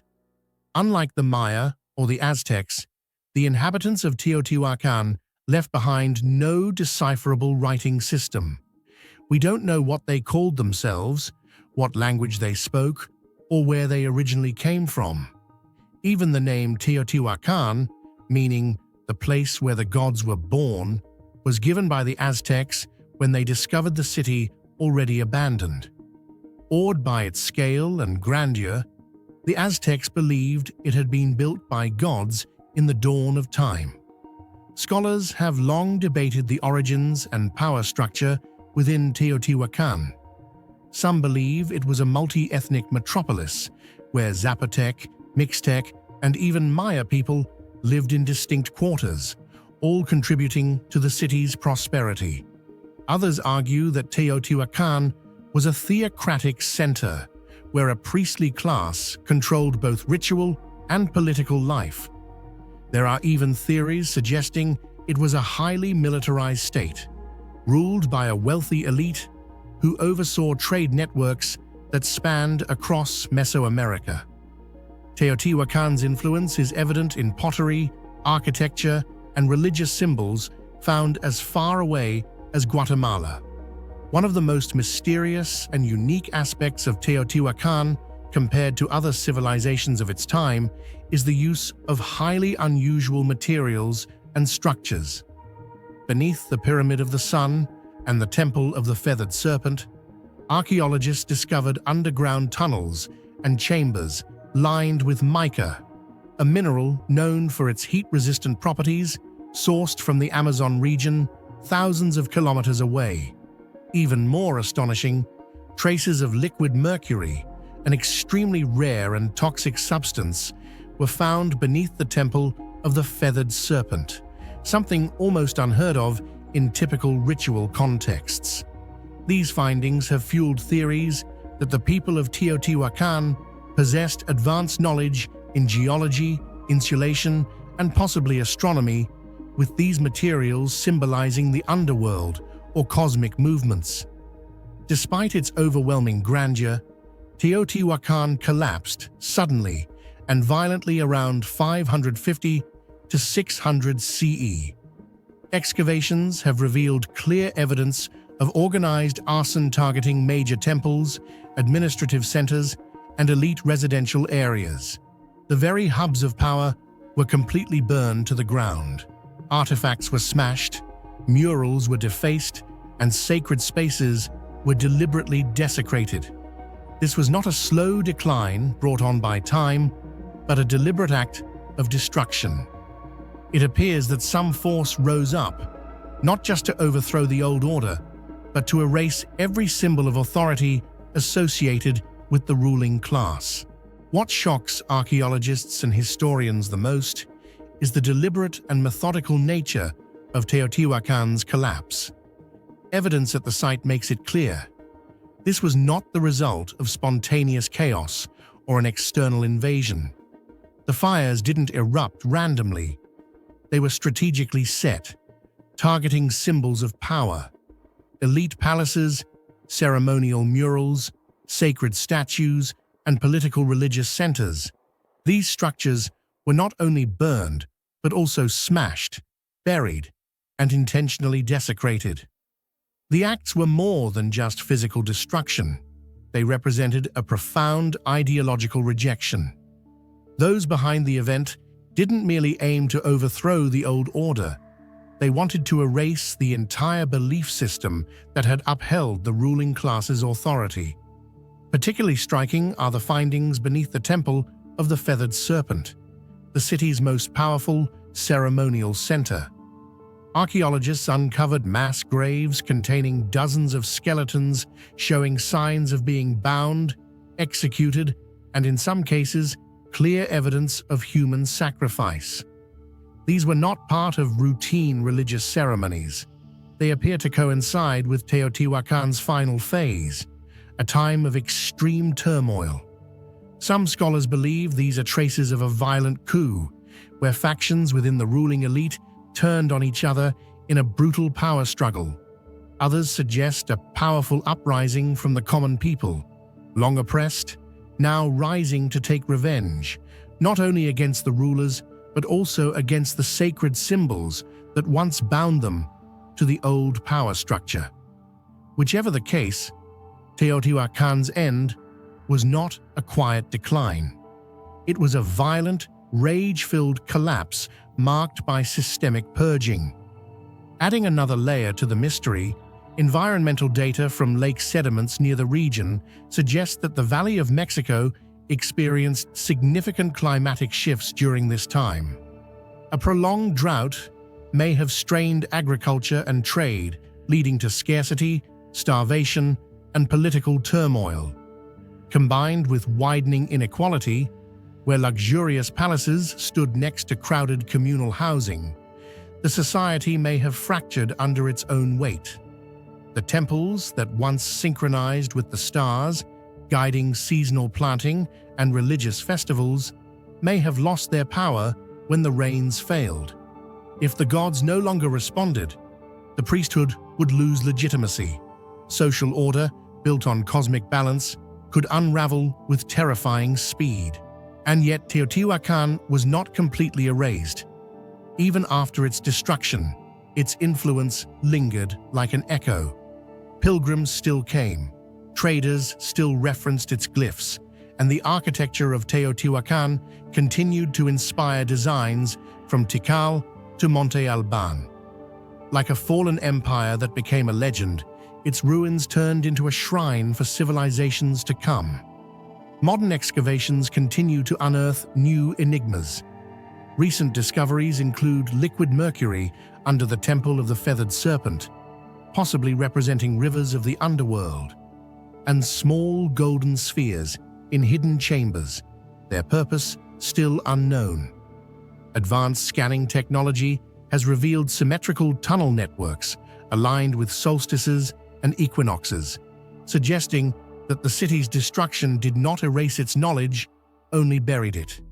Even today, the mystery of Teotihuacan's fall remains one of archaeology's greatest unsolved puzzles. No single theory, rebellion, drought, economic collapse, fully explains the scale and coordination of what happened. Like a complex code waiting to be cracked, the final chapter of Teotihuacan defies simplicity. Teotihuacan stands not just as a monument of ancient power, but as a warning, a reminder that even the most advanced societies can fall to internal fire. The stones speak of splendor, but the ash buried beneath them tells a story of loss. And perhaps that is why Teotihuacan continues to captivate, because it forces us to ask not only how civilizations rise, but why they burn.